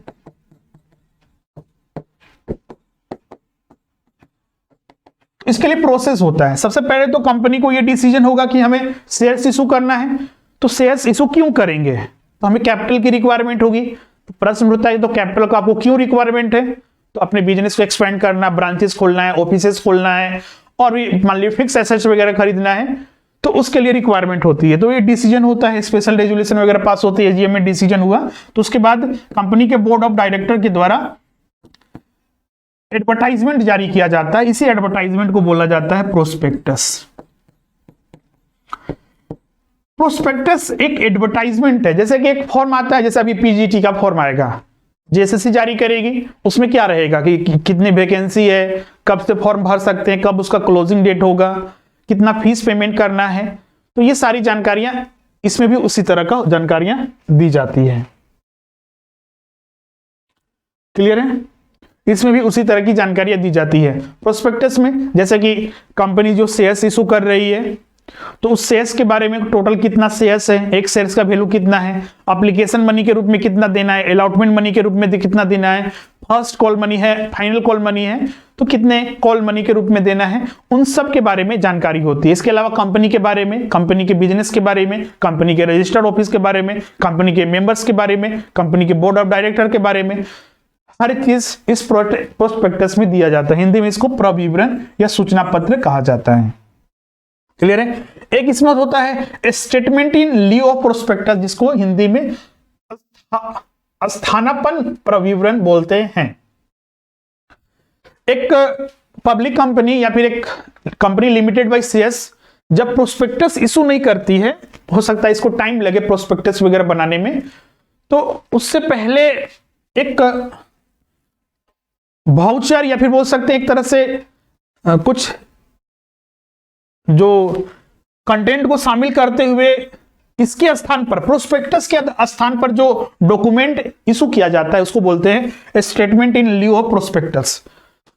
अब आपके मन में सवाल उठेगा, सर कि इसके स्थान पर इसको इशू किए हैं तो बाद में इसको इशू करना पड़ेगा? बिल्कुल करना पड़ेगा। कंपनी के पास ऐसा सिचुएशन नहीं बन रहा था कि प्रोस्पेक्टस इशू कर सके, तो इसके लिए उससे पहले ये अपना इशू कर देती है और इसी के आधार पर कंपनी सब्सक्राइब करती है, तो इसी को बोला जाता है statement in Leo of prospectus. Clear है। तो जो आज का सेशन था आज यहां पर कंप्लीट होता है। अब इसके आगे जो लेक्चर 2 होगा वो इशू ऑफ शेयर्स के बारे में होगा। ध्यान रखिएगा इशू ऑफ शेयर्स का प्रोसेस क्या है। अभी हमने बताया प्रोस्पेक्टस वगैरह इशू करने से पहले, अब प्रोस्पेक्टस इशू हो जाएगा तो कंपनी शेयर्स इशू कैसे करती है, और हम लोग को ज्यादातर अकाउंटिंग यहां पर पढ़ना है, तो जनरलाइज इसको कैसे करते हैं। जब शेयर्स इशू होता है तो एट पार पर, एट प्रीमियम पर, एट डिस्काउंट पर। डिस्काउंट पर तो रिस्ट्रिक्शन हो चुका है, प्रोविजन है। एक केस में सिर्फ स्वेट इक्विटी शेयर्स जो सेक्शन 54 कंपनीज एक्ट 2013 के अकॉर्डिंग करते हैं, उसके तहत इशू किया जाता है। तो अब उन सब के बारे में अगली क्लास में चर्चा करेंगे। आज के लिए बस इतना ही। Thank you. किन्हीं का कोई डाउट वगैरह कुछ पूछना चाहते हैं?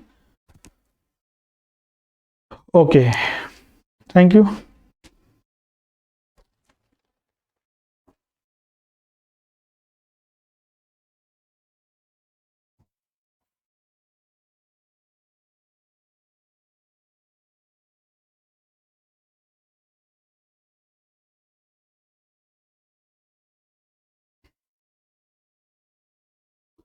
हाय एवरीवन, आज के सेशन में आप सभी का स्वागत है।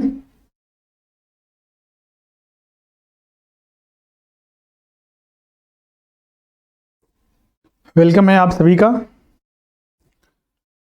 तो फटाफट जुड़ जाइए। आज हम लोग लाइव डिस्कस करने वाले हैं, जो कि आपको पता है कि इस सीरीज में हम लोग इस सेशन में कंपनी अकाउंट्स हमने स्टार्ट किया था, जिसमें कि पहला क्लास में हमने लिया। आज ये लेक्चर 2 है। तो कुछ सेकंड वेट कर लेते हैं, उसके बाद हम लोग कंटिन्यू करेंगे। उससे पहले किन्हीं का कोई डाउट है, कुछ पूछना चाहते हैं तो आप यहाँ पर पूछ सकते हैं।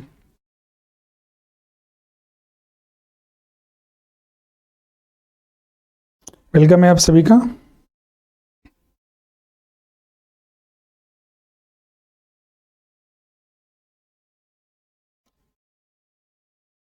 एक बार कंफर्म कर दिए, आप सबको ऑडियो वीडियो क्लियर है ना?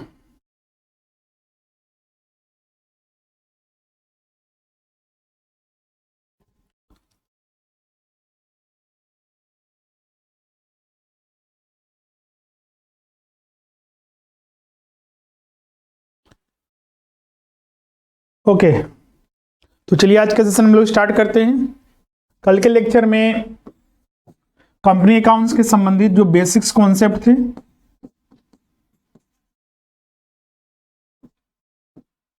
उसको हमने बताया था कि कंपनी अकाउंट्स में जो कंपनीज एक्ट है 2013, इस पर जो अप्लाई होता है उन सब के बारे में। फिर एक कंपनी में पैसे की जरूरत पड़ती है तो पैसे कहाँ कहाँ से लाए जा सकते हैं, उस सबको हमने बताया था। फिर हमने कैपिटल, और कैपिटल का ही एक स्मॉल पार्ट जो होता है वो शेयर्स कहलाता है, जिसको हिंदी में अंश कहते हैं, अंश। तो इस पर हमने चर्चा किया था। शेयर्स के 2 प्रकार होते हैं, इक्विटी शेयर्स और एक प्रीफरेंस शेयर्स। दोनों में क्या डिफरेंसेस हैं? और प्रीफरेंस शेयर्स, नाम से ही प्रीफरेंस है तो इसको प्रीफरेंस दिया जाता है 2 मामलों में, डिविडेंड पेमेंट के समय और जब कंपनी का वाइंडिंग अप होता है तो उस समय जो रीपेमेंट होते हैं उसमें प्रीफरेंस दिया जाता है over the equity share holder. तो इसके बारे में हमने कल चर्चा किया था, और हमने बोला था कि आज जो हम लोग चर्चा करेंगे नेक्स्ट क्लास में, तो इशू ऑफ शेयर्स। शेयर्स कंपनियां कैसे इशू करती है? शेयर्स इशू करने का मतलब है कि कंपनी की लाइबिलिटी बढ़ेगी, क्योंकि कंपनी का कैपिटल बढ़ेगा, और कैपिटल जो होता है एक लाइबिलिटी होता है कंपनी के लिए, तो कंपनी की लाइबिलिटी बढ़ती है। तो प्रोसेस हमने बताया था कि शेयर्स कैसे इशू किया जाता है। तो सबसे पहले तो इसका डिसीजन होता है कि हमें जो कैपिटल क्यों चाहिए, किस पर्पज से चाहिए।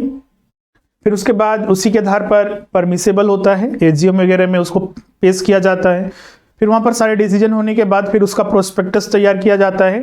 प्रोस्पेक्टस लाइक एडवर्टाइजमेंट, उसमें सारी जानकारी होती है कि शेयर्स का ओपनिंग डेट कब होगा, जिसके लिए आप अप्लाई कर सकते हैं जनरल पब्लिक के बीच में, और क्लोजिंग डेट उसका क्या होगा, एग्जिस्टिंग शेयर होल्डर कौन कौन से हैं। तो उस प्रोस्पेक्टस में कंपनी के बारे में, कंपनी के बिजनेस के बारे में, फ्यूचर प्लान के बारे में हर चीज जानकारी होती है, और इसमें जो पेमेंट कैसे करना है उन सब के बारे में जानकारी होती है।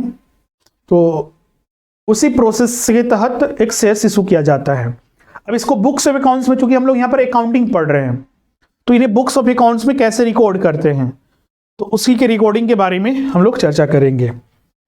सबसे पहले तो जो शेयर्स इशू किया जाता है, कंपनी जो अपना शेयर्स इशू कर सकती है, इसको एग्जांपल के माध्यम से हम लोग समझते हैं। जैसे कि कंपनी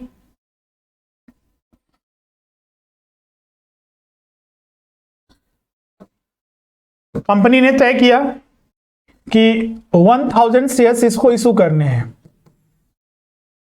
जो कि हर एक शेयर्स का वैल्यू जो है वो ₹10 ईच है। एक शेयर्स का वैल्यू कितना है? 10 रुपीज। जब भी किसी शेयर्स का प्राइस तय किया जाता है कि हाँ ये इसका, हम तय करते हैं कि इसका जो बेस प्राइस होगा वो 10 रुपीज। बेस प्राइस का मतलब होगी जो रजिस्टर्ड प्राइस है या फिर जो मार्केट प्राइस है।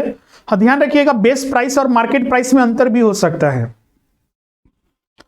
जब बेस प्राइस सेम वैल्यू पर मार्केट में आता है तो बेस प्राइस और मार्केट प्राइस दोनों सेम होता है। उसको एट पार पर भी बोलते हैं, एट पार के पर उसको बोला जाता है, या फिर एट नॉमिनल प्राइस के रूप में उसे जाना जाता है। कभी कभी प्रीमियम पर इशू किया जाता है, कभी कभी डिस्काउंट पर भी इशू किया जाता है। तो एक कंपनी अपने शेयर्स को 3 वे से इशू कर सकती है, एट पार पर, एट प्रीमियम पर और एट डिस्काउंट पर। जैसे कि हमने यहां पर बोला कि एक कंपनी ए लिमिटेड है, ए लिमिटेड ने डिसीजन लिया कि हमें शेयर्स को इशू करना है 1000 शेयर, जिसका वैल्यू है 10 रुपीज ईच। तो इस अगर देखिएगा तो टोटल कैपिटल इसको कितना लाना है, तो 10,000। कंपनी अभी इस शेयर्स को 3 वे से इशू कर सकती है, या तो इसको एट पार पर, एट पार का मतलब कि जितना इसका बेस प्राइस है 10 रुपीज इसका बेस प्राइस है, या फिर इसको रजिस्टर्ड प्राइस भी बोलते हैं, इसी पर सेम पर इशू कर दिया तो एट पार पर बोलते हैं। लेकिन जब अगर कंपनी का जो रजिस्टर्ड प्राइस है उससे ज्यादा वैल्यू पर है, जैसे कि यहां पर है 10 रुपीज इसका बेस प्राइस प्लस इसमें प्रीमियम ऐड कर दिया गया, तो मतलब कि एक शेयर्स को 12 रुपया पर इशू किया जा रहा है 12 रुपीज पर, तो इसका ये प्रीमियम वैल्यू होता है, प्रीमियम पर इशू किया गया है। एट डिस्काउंट पर, डिस्काउंट का मतलब कि जितना बेस प्राइस है, जितना रजिस्टर्ड प्राइस है उससे कम दामों पर इशू किया गया है। लेट हम मानते हैं कि कंपनी ने तय किया कि हम इसको 8 रुपीज पर इशू करेंगे, तो कंपनी ने 8 रुपीज पर इशू किया, तो मतलब कि यहां पर 2 रुपीज डिस्काउंट दिया है, 2 रुपीज डिस्काउंट दिया है। यहां ध्यान रखिएगा 1956 जो कंपनीज एक्ट था उसमें तो ये परमिसेबल था कि सारे कंपनियां अपने शेयर्स को इन 3 वे से इशू कर सकते हैं, एट पार पर, एट प्रीमियम पर, एट डिस्काउंट पर। लेकिन कंपनीज एक्ट 2013 ये इसको प्रोहिबिटेड करता है, परमिसेबल नहीं है कि एक कंपनी अपने शेयर्स को डिस्काउंट पर इशू नहीं कर सकती है, except issue of shares employees stock option plan. ये आगे हम बढ़ेंगे कि ये होता क्या है, तो उनको छोड़कर बाकी के किसी भी वे से एक जनरल पब्लिक के बीच में अगर एक कंपनी शेयर्स इशू कर रही है तो उसको डिस्काउंट पर इशू नहीं कर सकती है, ये इसके प्रावधान हैं। क्लियर है? इसी चीज को यहां पर हमने लिखा हुआ है, एग्जाम में पूछा जाता है। जैसे या फिर हमने बोला भी था कि मैचिंग करने के लिए आएगा, एक तरफ सेक्शन रहेगा, एक तरफ जो उससे संबंधित फैक्ट है वो रहेगा। तो देखिएगा prohibition of issue of shares at discount, तो ये किस सेक्शन में है, तो section 53 of the companies act 2013। Companies act 2013 के सेक्शन 53 में ये प्रोहिबिटेड करता है, मना करता है, इसको रोकता है कि कोई भी कंपनी अपने शेयर्स को डिस्काउंट पर इशू नहीं कर सकते हैं, except sweat equity shares. Sweat equity shares वैसे शेयर्स होते हैं जो कंपनी अपने जो इंप्लॉइज है, अपने जो डायरेक्टर हैं, अपने जो मेंबर हैं, उनको इशू करती हैं, उसी को बोलते हैं स्वेट इक्विटी शेयर्स। क्लियर है? एक्सेप्ट ये सेक्शन 54 में है स्वेट इक्विटी शेयर्स। दूसरा इसमें एक और प्रावधान है, any shares issued by a company at discount is void. Companies act में, सॉरी, इंडियन कॉन्ट्रैक्ट एक्ट 1872 में एक वाइड होता है। वाइड का मतलब कि उसका कोई इफेक्ट नहीं होगा, अगर आपने वो क्रिया कर भी दिया तो भी वो माना जाएगा कि वो वैलिड नहीं है, वो लीगल प्रोसेस है ही नहीं। और ये जैसे कि अब वाइड एब इनिशियो आपने सुना होगा, वाइड एब इनिशियो, जो वाइड होता है 2 तरह से हो सकता है। कभी कभी देखिएगा कुछ ऐसे कॉन्ट्रैक्ट होते हैं जो प्रारंभ से ही, जैसे कि किसी का मर्डर करना, इस तरह के कॉन्ट्रैक्ट करेंगे तो क्या हुआ, ये तो पहले से ही वाइड एब इनिशियो है, पहले से ही इलीगल है, ऐसे काम करने को लॉ मना करता है कि आप इस तरह के कॉन्ट्रैक्ट ना करें। तो ये प्रारंभ से ही जो नल इफेक्ट होता है वो वाइड होता है, वाइड एब इनिशियो। और एक होता है सुपर वीनिंग इम्पॉसिबिलिटीज, जो बाद में, जैसे कि कल एक अल्ट्रा वायरस बता रहे थे ना क्लास में, अल्ट्रा वायरस कि कंपनी के बोर्ड ऑफ डायरेक्टर को दिया गया कि आप 50 लाख रुपया तक का कॉन्ट्रैक्ट कर सकते हैं, लेकिन कंपनी के बोर्ड ऑफ डायरेक्टर ने 80 लाख का कॉन्ट्रैक्ट कर दिया। तो प्रारंभिक अवस्था में तो वो सही था कि 50 लाख का कॉन्ट्रैक्ट आप कर सकते हैं, लेकिन कंपनी के बोर्ड ऑफ डायरेक्टर के कुछ कारणों की वजह से ये सुपरवीनिंग इम्पॉसिबिलिटी, क्योंकि बाद में ये ऐसा दिखा कि ये अपने पावर का गलत उपयोग किया गया है, इसलिए वो सुपरवीनिंग इम्पॉसिबिलिटीज होगा। तो अब यहां पर पूछा जाए कि अगर कि जो issue of shares at discount है तो वाइड एब इनिशियो होगा या फिर सुपरवीनिंग इम्पॉसिबिलिटीज, तो वाइड एब इनिशियो, क्योंकि लॉ पहले से ही मना कर रहा है आपको कि आप डिस्काउंट पर शेयर्स इशू ना करें, वही चीज यहां पर लिखा हो वाइड, ब्रैकेट में आप लिख लीजिएगा वाइड एब इनिशियो।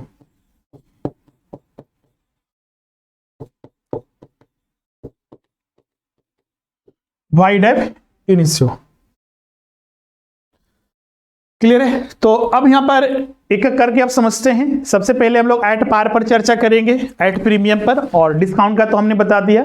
डिस्काउंट के लिए स्वेट इक्विटी शेयर्स के क्या प्रावधान है उसको हम लोग देखेंगे, लेकिन उससे पहले हम लोग ये समझते हैं कि जब एक कंपनी अपने शेयर्स को इशू करती है, तो जैसा कि हमने बताया कि वो शेयर्स इशू करती है एट पार पर, एट प्रीमियम पर, एट डिस्काउंट पर, लेकिन जो पेमेंट किया जाता है, कल ही हम बता रहे थे कि पेमेंट जो किया जाता है उसमें क्या एक बार में ही, मान लीजिए एक कंपनी ने अपना शेयर्स 1000 इशू किया, एक व्यक्ति मिस्टर ए ने अप्लाई किया 100 शेयर्स के लिए, पर शेयर्स 10 रुपीज था, एट पार पर मान लीजिए इशू किया था, तो क्या 1000 तुरंत उसको टोटल पेमेंट करना है या फिर इंस्टॉलमेंट में पेमेंट करना है? तो इसका उत्तर होगा इंस्टॉलमेंट में पेमेंट किया जाता है। इसी को इंस्टॉलमेंट को, फर्स्ट इंस्टॉलमेंट को जो दिया जाता है, मतलब कि जैसे प्रोस्पेक्टस इशू किया गया, इन्वेस्टर ने उस प्रोस्पेक्टस को पढ़ा, इस प्रोस्पेक्टस को पढ़ा कि शेयर्स कंपनी ने इशू किया है, फिर इसी के आधार पर उसने अप्लाई किया। तो अप्लाई करते वक्त जैसे कि तय किया गया, जैसे हम सेम एग्जांपल लेके चल रहे हैं, 1000 शेयर्स था, ₹10 एट पार पर इशू मान लीजिए किया जाता है। एट पार पर 2 रुपीज एप्लीकेशन मनी में, 2 रुपीज अलॉटमेंट मनी में, 3 रुपीज फर्स्ट कॉल मनी और 3 रुपीज फाइनल कॉल मनी, सबको ऐड कर दीजिए तो 10 रुपीज आपका हो जाता है। तो ये 2 रुपीज फर्स्ट इंस्टॉलमेंट हुआ। फर्स्ट इंस्टॉलमेंट को ही बोला जाता है एप्लीकेशन मनी। एडवर्टाइजमेंट देख के अप्लाई करेगा तो ये एप्लीकेशन मनी कंपनी को दिया। जब कंपनी के पास ये एप्लीकेशन मनी गया तो कंपनी फिर देखती है कि कितना हमने शेयर्स इशू किया था, कितना एप्लीकेशन आए हैं, उसके आधार पर इसमें भी एक चीज होता है जैसे कि ओवर सब्सक्रिप्शन, अंडर सब्सक्रिप्शन, और एक होता है इक्वल, मतलब कि जितना शेयर्स इशू किए गए थे उतना ही सब्सक्राइब किया गया। तो परिस्थिति के अनुसार, जो सिचुएशन है उसके अनुसार अलॉटमेंट किया जाता है, और जब अलॉटमेंट हो जाता है शेयर्स सारे शेयर होल्डर को, जितना अप्लाई किया गया था या फिर जितना शेयर्स कंपनी के पास था, तो उसके बाद कंपनी अलॉटमेंट मनी डिमांड करती है। तो यहां पर 2 रुपीज अलॉटमेंट मनी हो जाएगा, और फिर इसके बाद कॉल मनी, कॉल मनी जो कि अलॉटमेंट होने के बाद एक निश्चित ड्यूरेशन के आधार पर कंपनी उसको डिमांड करती है। कॉल मनी जरूरी नहीं है कि एक बार में ही लेना है, 2 बार में लेना है, 3 बार में, वो कंपनी के पॉलिसी के ऊपर डिपेंड करता है कि कंपनी कॉल मनी एक बार में लेना चाहती है। First and final call money वही हो गया, या फिर first call money, second and final call money हो गया। तो ये अपने वे से हमने जैसा कि यहां पर लिया हुआ है first and second final call money. Clear है? तो ये 4 तरह से यहां पर कंपनी ने अपना जो एक शेयर्स का वैल्यू था उसको इंस्टॉलमेंट के रूप में उसको रिसीव करेगी। जैसे कि मान लीजिए मिस्टर ए था, 100 शेयर्स के लिए अप्लाई किया, तो फर्स्ट कॉल मनी में 100 इंटू 2 रुपीज, अलॉटमेंट मनी में 100 इंटू 2 रुपीज, फिर फर्स्ट कॉल मनी में 100 शेयर्स के लिए अप्लाई किया तो 3 रुपीज, फिर final second and final call money में 3 रुपीज था, तो ये पेमेंट करेगा इस वे से। क्लियर है? अब यहां पर शेयर्स जो इशू होता है, शेयर्स जो इशू किया जाता है वो किस रूप में है? कंपनी देखिएगा कभी कभी क्या करती है ना कि कंपनी मान लीजिए किसी वेंडर से बिल्डिंग परचेज किया, 10 लाख रुपीज का बिल्डिंग परचेज किया गया, तो कंपनी या तो बिल्डिंग वो उससे कैश में परचेज कर लेती है, या फिर वो बोलती है कि आपको हमारे कंपनी में शेयर्स दिया जाएगा। अगर वो राजी है तो दोनों के बीच में वही कॉन्ट्रैक्ट होता है, और कंपनी उसको बिल्डिंग के बदले उसको शेयर्स उपलब्ध कराती है। तो मतलब कि एक चीज यहां पर समझ गए, कंपनी 2 तरीके से शेयर्स इशू कर सकती है, या तो कैश में, कंपनी को अगर कैश की रिक्वायरमेंट है, कैपिटल कैश के रूप में रिक्वायरमेंट है, तो वो अपने जितने भी इन्वेस्टर्स है या फिर जो शेयर होल्डर बनने वाले हैं उनको शेयर्स के रूप, कैश के रूप में उसको इशू करेगा। मतलब कि शेयर्स 2 तरह से इशू किए जा सकते हैं, एक कैश में, कैश या बैंक सीधा सा बोलिए,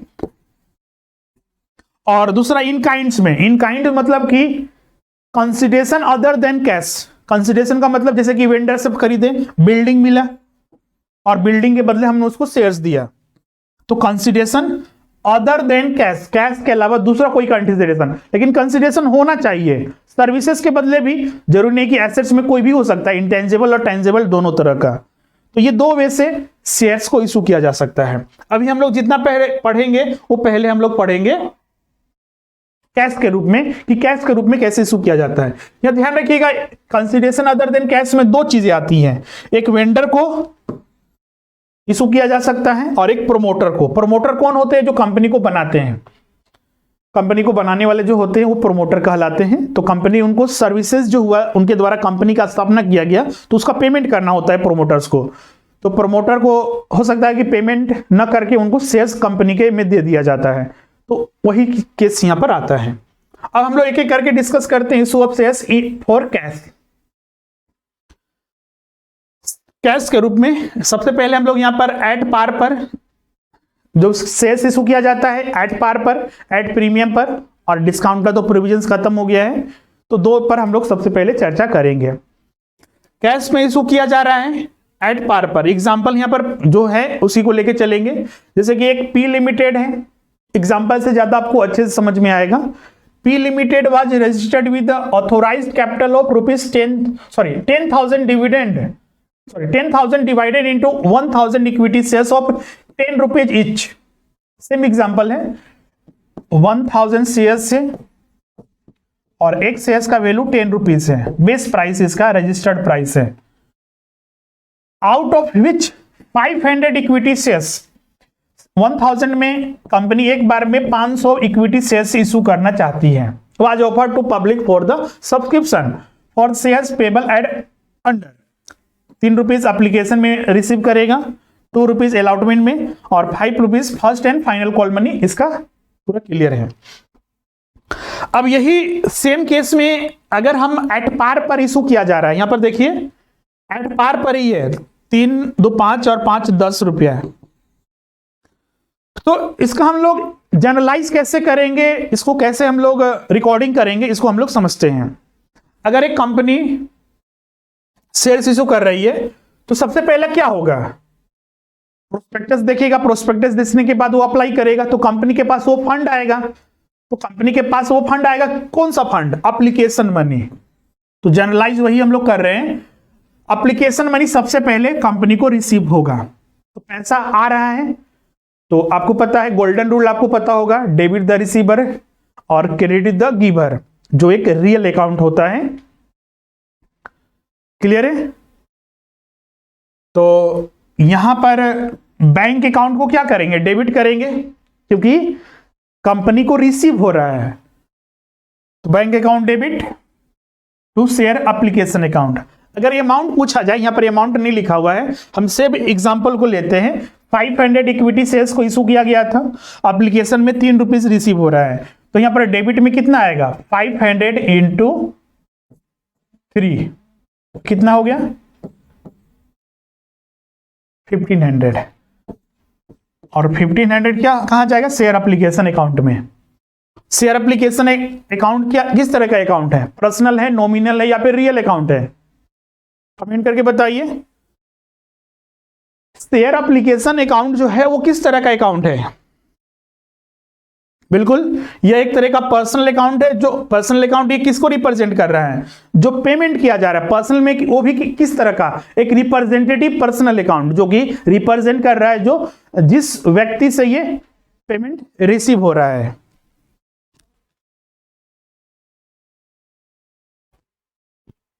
क्लियर है यहां पर? फिर यही, अब ये जो फंड रिसीव हुआ है किसके अगेंस्ट में रिसीव हुआ है? पहला क्लास याद कीजिए, उसी में हमने बताया था कि कंपनी शेयर्स इशू इसलिए करती है कि उसका कैपिटल बढ़े, लाइबिलिटी उसका बढ़ेगी। तो बैंक अकाउंट में इतना आया, तो फिर हम लोग शेयर एप्लीकेशन अकाउंट को डेबिट करेंगे और फिर टू शेयर कैपिटल अकाउंट को क्रेडिट कर देंगे। क्रेडिट करने से क्या हुआ कि जो कंपनी का कैपिटल था वो इंक्रीज किया, कितना रुपया से? 1500 से।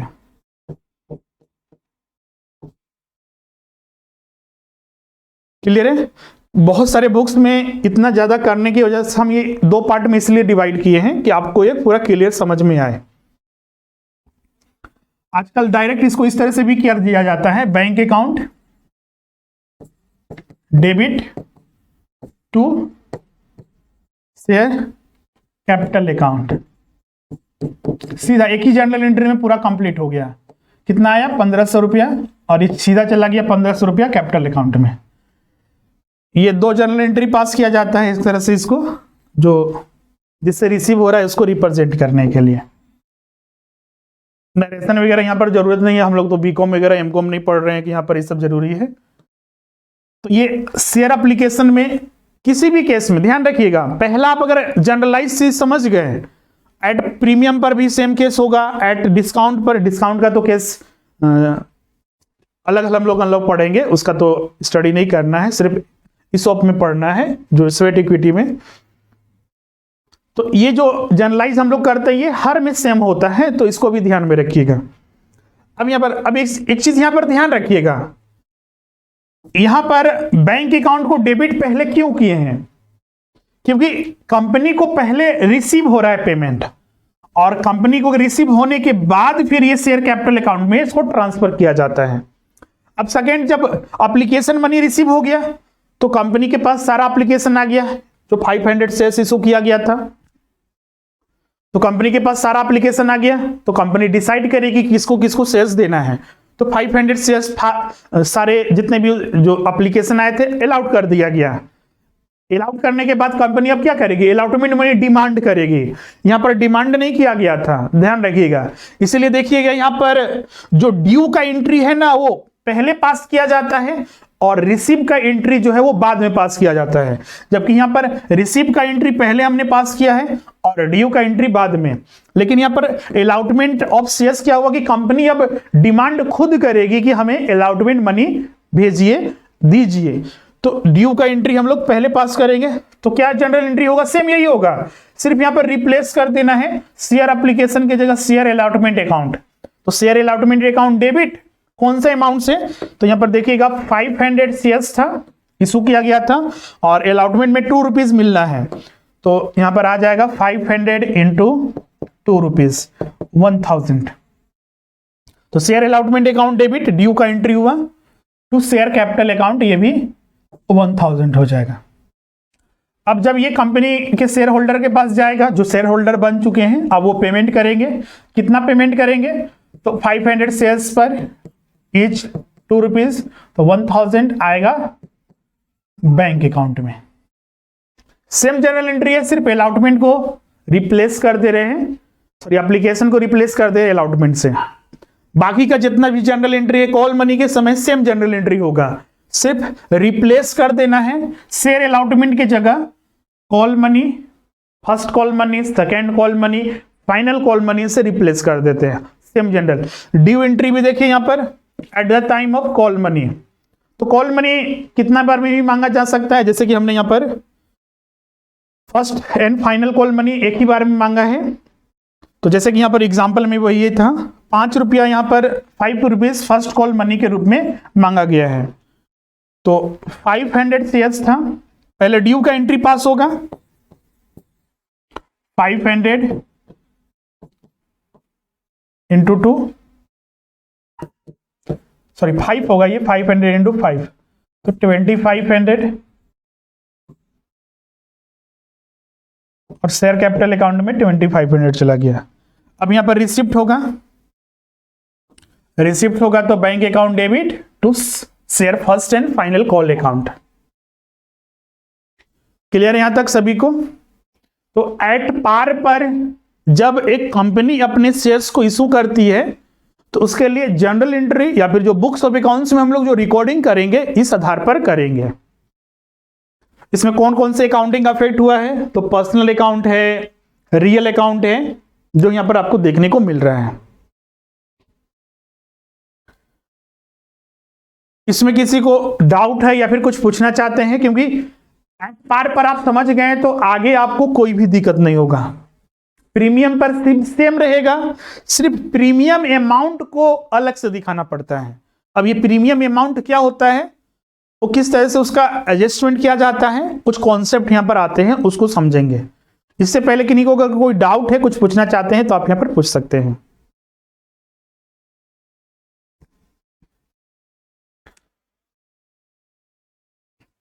ओके, चलिए क्लियर है।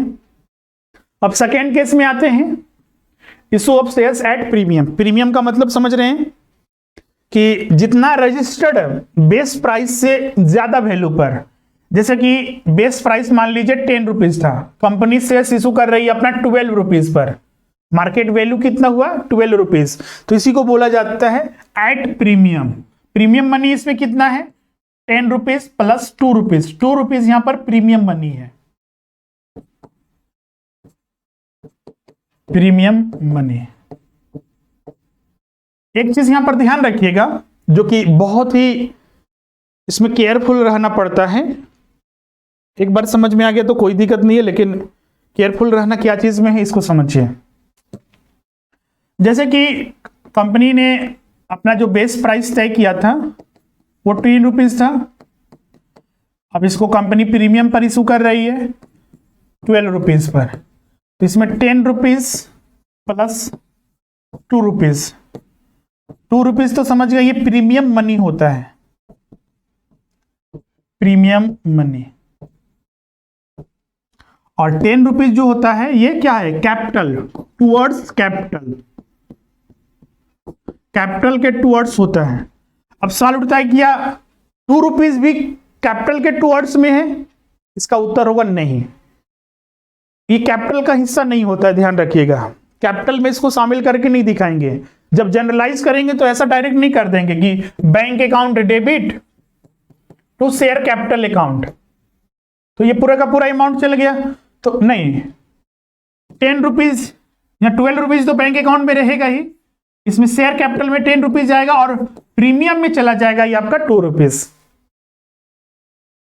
क्लियर है, आगे जनरल एंट्री में बताएंगे, इसलिए हमने यहां पर ये कॉन्सेप्ट आपको बताया, इसको ध्यान में रखिएगा कि जो प्रीमियम मनी होता है वो अलग होता है और कैपिटल के टुवर्ड्स जो अमाउंट होता है उसको अलग हम लोग शो करते हैं, इसी का सबसे ज्यादा यहां पर ध्यान रखना है।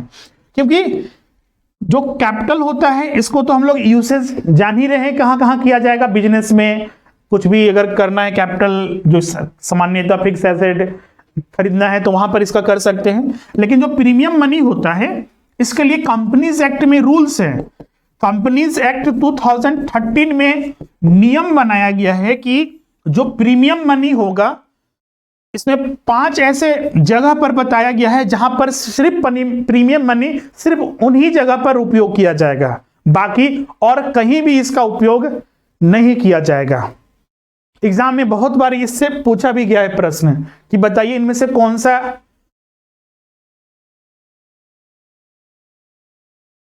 जो अमाउंट है जो प्रीमियम मनी के रूप में उपयोग किया जा सकता है।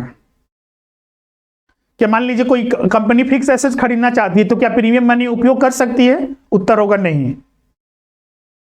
डिस्काउंट दे रही है कंपनी, डिस्काउंट तो अब बोलिएगा सर वो प्रोहिबिटेड है, लेकिन मान लीजिए अपने इंप्लॉइज को शेयर्स इशू कर रही है, उसको डिस्काउंट दे रही है, अपने इंप्लॉइज को तो डिस्काउंट पर शेयर्स इशू कर सकते हैं, तो क्या वहां पर प्रीमियम मनी उपयोग किया जा सकता है, बिल्कुल किया जा सकता है। क्लियर है, तो वही 5 जो जगह है जहां पर कंपनी अपना ये प्रीमियम मनी को इशू कर सकती है वो क्या क्या है। और ध्यान रखिएगा, अब सवाल उठता है जैसे प्रीमियम मनी ये है तो ये प्रीमियम मनी क्या प्रॉफिट है, रेवेन्यू है कंपनी का, तो नहीं, एक प्रॉफिट या फिर इसको रेवेन्यू प्रॉफिट के रूप में इसको ट्रीट नहीं कर सकती है कंपनी। अब यहां पर देखिए कि कौन कौन से ऐसे 5 जगह है जहां पर कंपनी इस पैसे का उपयोग करती है। उसमें पहला आता है आपका जब कंपनी बोनस शेयर्स इशू करती है, बोनस शेयर्स, और उसमें भी ध्यान रखना है fully paid up bonus shares. इसको समझिए कि बोनस शेयर्स जो क्या होता है इसको पूरा समझ लीजिए, वो भी फुल्ली पेड अप यहां पर बोला गया है।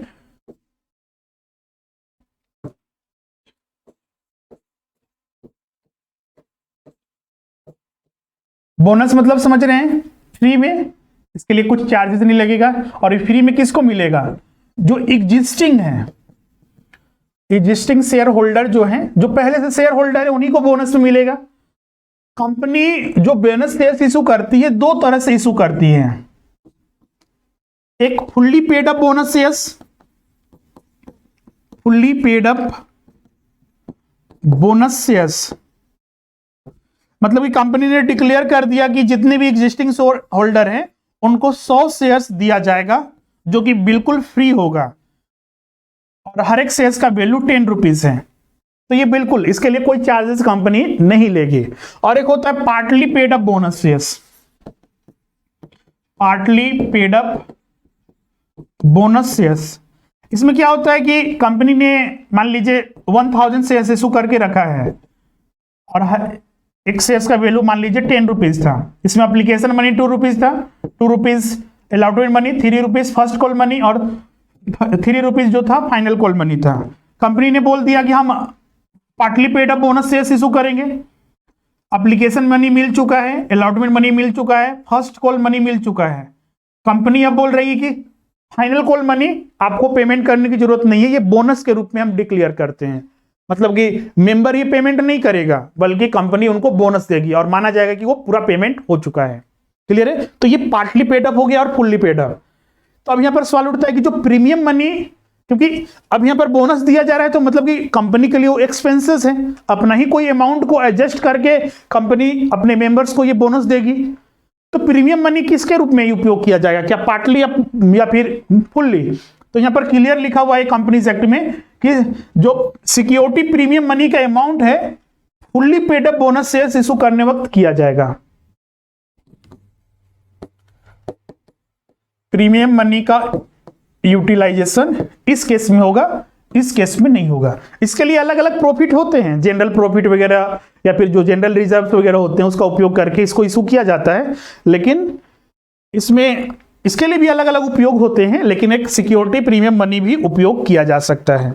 वही यहां पर पहला केस था, तो इसको ध्यान में रखिएगा।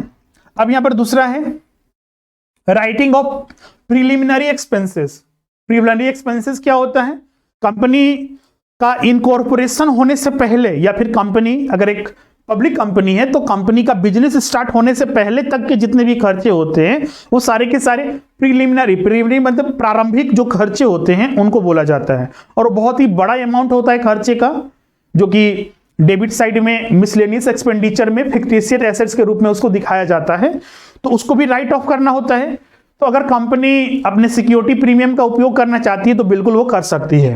तो ये दूसरा हुआ है। तीसरा यूज करने के लिए यहां पर है अंडरराइटिंग कमीशन वगैरह। जैसे कि कंपनी जब अपने शेयर्स को इशू करती है, डिबेंचर्स को इशू करती है, तो स्टॉक एक्सचेंज वगैरह या फिर जो ब्रोकर्स होते हैं तो उनके थ्रू करती है, तो वहां पर उनको कुछ कमीशन पे करना होता है जिसको अंडरराइटिंग कमीशन, अंडरराइटर्स होते हैं। जो ब्रोकर हम बोल रहे हैं ना, ब्रोकर को यहां पर बोला जाता है अंडरराइटर्स, अंडरराइटर्स, और ये इन्हें अंडरराइटिंग कमीशन दिया जाता है। तो वो कमीशन कंपनी के लिए क्या हुआ? खर्चा हुआ, एक्सपेंसेस हुआ, तो उस एक्सपेंसेस को एडजस्ट किया जा सकता है सिक्योरिटी प्रीमियम अमाउंट से। क्लियर है? वही चीज यहां पर दिया हुआ है। या फिर किसी तरह का डिस्काउंट दिया गया, डिस्काउंट तो बहुत ही कम केसेस में मिलेगा, लेकिन डिस्काउंट भी एक तरह से लॉसेस है कंपनी का, तो उस कंपनी के लॉसेस को डिस्काउंट जो हुआ है उसको एडजस्ट सिक्योरिटी प्रीमियम से किया जा सकता है। चौथा यहां पर बताया गया है कि जब कंपनी रिडेम्पशन करती है, डिबेंचर्स या फिर शेयर्स का रिडेम्पशन करेगी एट प्रीमियम पर, जैसे कि मान लीजिए 100 रुपया में डिबेंचर इशू किया गया, अब रिडीम किया जा रहा है 120 रुपया में, तो कंपनी के लिए 20 रुपया यहां पर एक तरह से एक्सपेंसेस है, एक तरह से वो लॉसेस है, तो 20 रुपया जो एक्सपेंसेस हो रहा है उसका एडजस्टमेंट सिक्योरिटी प्रीमियम से किया जा सकता है। क्लियर है? तो वही जब कंपनी प्रीमियम पर रिडेम्पशन करती है, वापस लेती है, तो उस केस में। और एक पांचवा केस हो जाता है purchase, by back of on shares. Company जब अपने शेयर्स को या फिर किसी भी सिक्योरिटीज को बाय बैक करती है, परचेज करती है, तो वहां पर भी कंपनी सिक्योरिटी प्रीमियम अमाउंट का यूटिलाइजेशन कर सकती है। तो टोटल 5 केसेस हो गए। पहला fully paid up bonus shares issue करते वक्त, दूसरा प्रीलिमिनरी एक्सपेंसेस का राइट ऑफ करने वक्त, किसी तरह का अंडरराइटिंग कमीशन डिस्काउंट किसी तरह का दिया जाता है तो उसका एडजस्टमेंट करने के लिए रिडेम्पशन किया जा रहा है प्रीमियम पर, तो प्रीमियम मनी का उपयोग करने किया जाएगा। ध्यान रखिएगा, ये 20 रुपीज जो प्रीमियम मनी है ना, उसका यूटिलाइजेशन के लिए उपयोग किया जा सकता है सिक्योरिटी प्रीमियम का, न कि होल अमाउंट का। और जब कंपनी अपने ऑन शेयर्स को, सिक्योरिटीज को अगर परचेज करती है तो वहां पर यूटिलाइजेशन किया जा सकता है। ये तो टोटल 5 केसेस हैं जहां पर आपको ये चीज ध्यान रखना है। अब ऐसा क्यों रूल बनाया गया होगा? क्योंकि अभी हमने बताया कि जो सिक्योरिटी प्रीमियम है वो एक रेवेन्यू प्रॉफिट नहीं है, वो एक कैपिटल रिसिप्ट माना जाता है। और कैपिटल रिसिप्ट, अब बोलिएगा सर कैपिटल जो एक्सपेंडिचर है वहां पर भी किया जा सकता है, तो बिल्कुल नहीं। उसके लिए भी कंपनीज एक्ट 2013 उसको रिस्ट्रिक्शन करती है कि इन 5 जगह के अलावा आप कहीं और इसका उपयोग नहीं कर सकते हैं। तो इसको भी ध्यान में रखिएगा, एग्जाम में पूछा जा सकता है। क्लियर है? और ये सेक्शन भी याद रखिएगा, सेक्शन ये कहां पर दिया है, तो कंपनीज एक्ट 2013 सेक्शन 52 सबसेक्शन 2 में इसके बारे में बताया गया है। इसके लिए एक अलग से सेपरेट अकाउंट खोला जाता है जिसको सिक्योरिटी प्रीमियम अकाउंट कहा जाता है। आगे हम जनरलाइज करेंगे तो वहां पर आपको वो देखने को मिलेगा।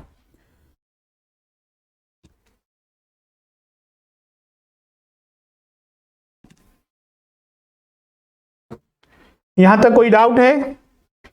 तो प्रीमियम में इन सारी चीजों को ध्यान में रखिएगा। Premium money towards share capital नहीं होता है, बल्कि वो एक कैपिटल रिसिप्ट माना जाता है और इसका उपयोग 5 जगह पर according to companies act 2013 section 52 subsection 2 के अकॉर्डिंग हम लोग कर सकते हैं। और जो इसमें अमाउंट होता है कैपिटल के टुवर्ड्स में, जो बेस प्राइस होता है, बेस वैल्यू, उसको कंसीडर करते हैं। अब इसको जनरलाइज कैसे करेंगे? एक चीज और यहां पर, जैसे कि एग्जाम में पूछा जाता है कि सिक्योरिटी प्रीमियम अमाउंट को कहां दिखाएंगे? आखिर जब ये कैपिटल के टुवर्ड्स में नहीं होता है तो इस अमाउंट को कहां दिखाएंगे? तो इस अमाउंट को कहां दिखाया जाता है उसको भी यहां पर दिया हुआ है। जो बैलेंस शीट होता है, बैलेंस शीट के लाइबिलिटी साइड में जो रिजर्व्स एंड सरप्लस होता है, शेयर होल्डर फंड नहीं, हम लोग जो वर्टिकल होता है ना, आज जो 2013 का आपने देखा होगा कि जो बैलेंस शीट तैयार किया जाता है वो वर्टिकल होता है, लाइबिलिटीज फिर नीचे एसेट्स होते हैं, उसी में हम बात कर रहे हैं। तो उसी में देखिएगा सबसे पहला शेयर होल्डर फंड होता है। शेयर होल्डर फंड में शेयर कैपिटल वगैरह होते हैं और एक रिजर्व एंड सरप्लस होता है। क्योंकि ये जो प्रीमियम मनी होता है वो एक कैपिटल रिसिप्ट्स माना गया है और कैपिटल रिसिप्ट्स को यही रिजर्व एंड सरप्लस का पार्ट बनाया गया है, न कि शेयर होल्डर फंड का। क्लियर है? तो इसको ध्यान में रखिएगा। अब इसका जनरल एंट्री, तो जनरल एंट्री सेम है जैसा हमने एट पार पर पास किया है। एप्लीकेशन का तो जनरल एंट्री सेम होगा।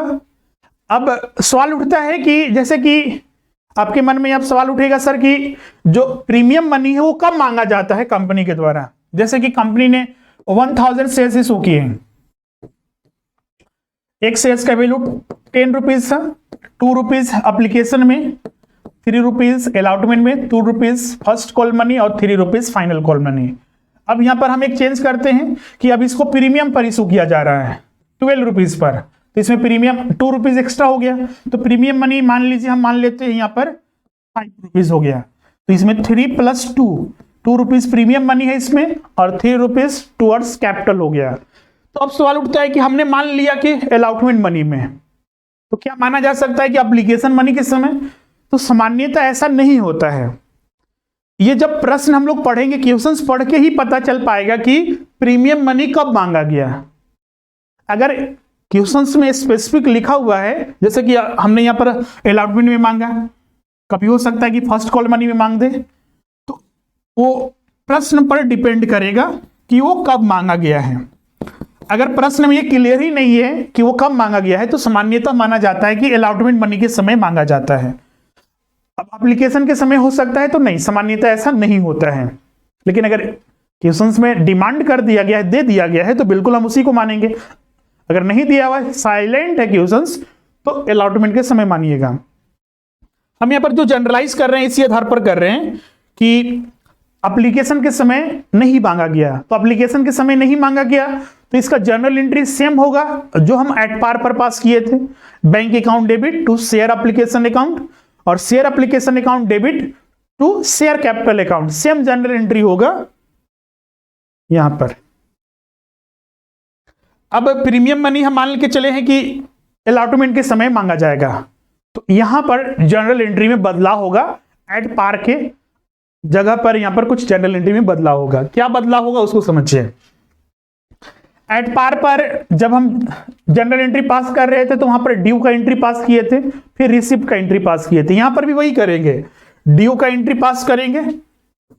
तो देखिए यहां पर ड्यू का एंट्री पास किए हैं, तो ड्यू का एंट्री पैसे पास करते थे तो हम लोग डेबिट करते थे किसको, शेयर अलॉटमेंट अकाउंट को डेबिट करेंगे विद द मनी जो उससे रिसीव हो रहा है। अब यहां पर कहते थे सीधा हम लोग एट पार पर to share capital account.